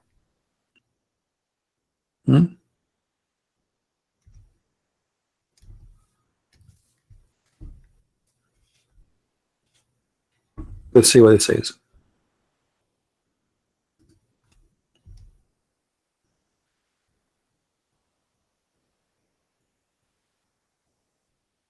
Do you see it? The hijab, the verse of the hijab was given by Umar. The verse of the Kaaba, the Muslims today, they are going to Kaaba, doing Hajj because of Umar. They pray in direction of the Kaaba because of Umar. He is the one who said, Allah, make the Kaaba the station of the prayer. Muhammad, he took it as it is and he put it in the Quran. And look what it says. So Allah here is revealed the verses same as I have said. Same what? Same as I have said. Allah revealed verses exactly as Umar he said. Umar he says something, Allah he like it, Allah he copy it, and he put it there. But obviously there's no Allah. This is Muhammad. He is the one who made the threat. The verses we showed you. If you don't repent, both of you, Allah will punish you. You are a kuffar, and Allah is a protector, and the believers and the angels and Jibreel. This is a verse said by Umar.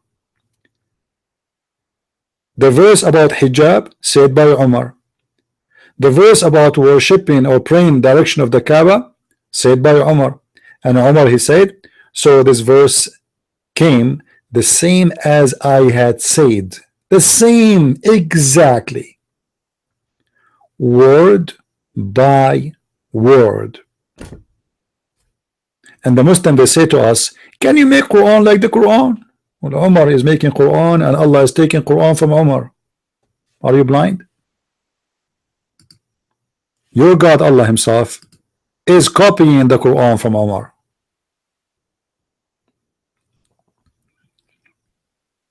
Obviously Umar must be God, and God is learning from Umar. Even the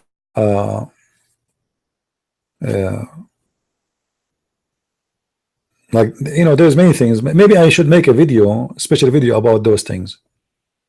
with the Islamic reference. Show you how stupid this religion is. It's a mad religion. Anyway, guys, I think we have enough for today. I want to say thank you for being here, and may the Lord bless you all. Remember to be with us next broadcast. I might do podcast tomorrow, by the way, but as I said, the fixed one is 3 days a week. Remember them: Sunday, Wednesday, and Friday, 4:30 p.m. However, during the week I do live podcasts. So subscribe, go to Facebook so you will be notified right away, and subscribe to YouTube so you will be informed immediately. All right, so thank you very much for being here. May the Lord bless you all, and with this we finish our podcast for today. Christ is Lord, Islam is false. I mean to that, and see you soon again.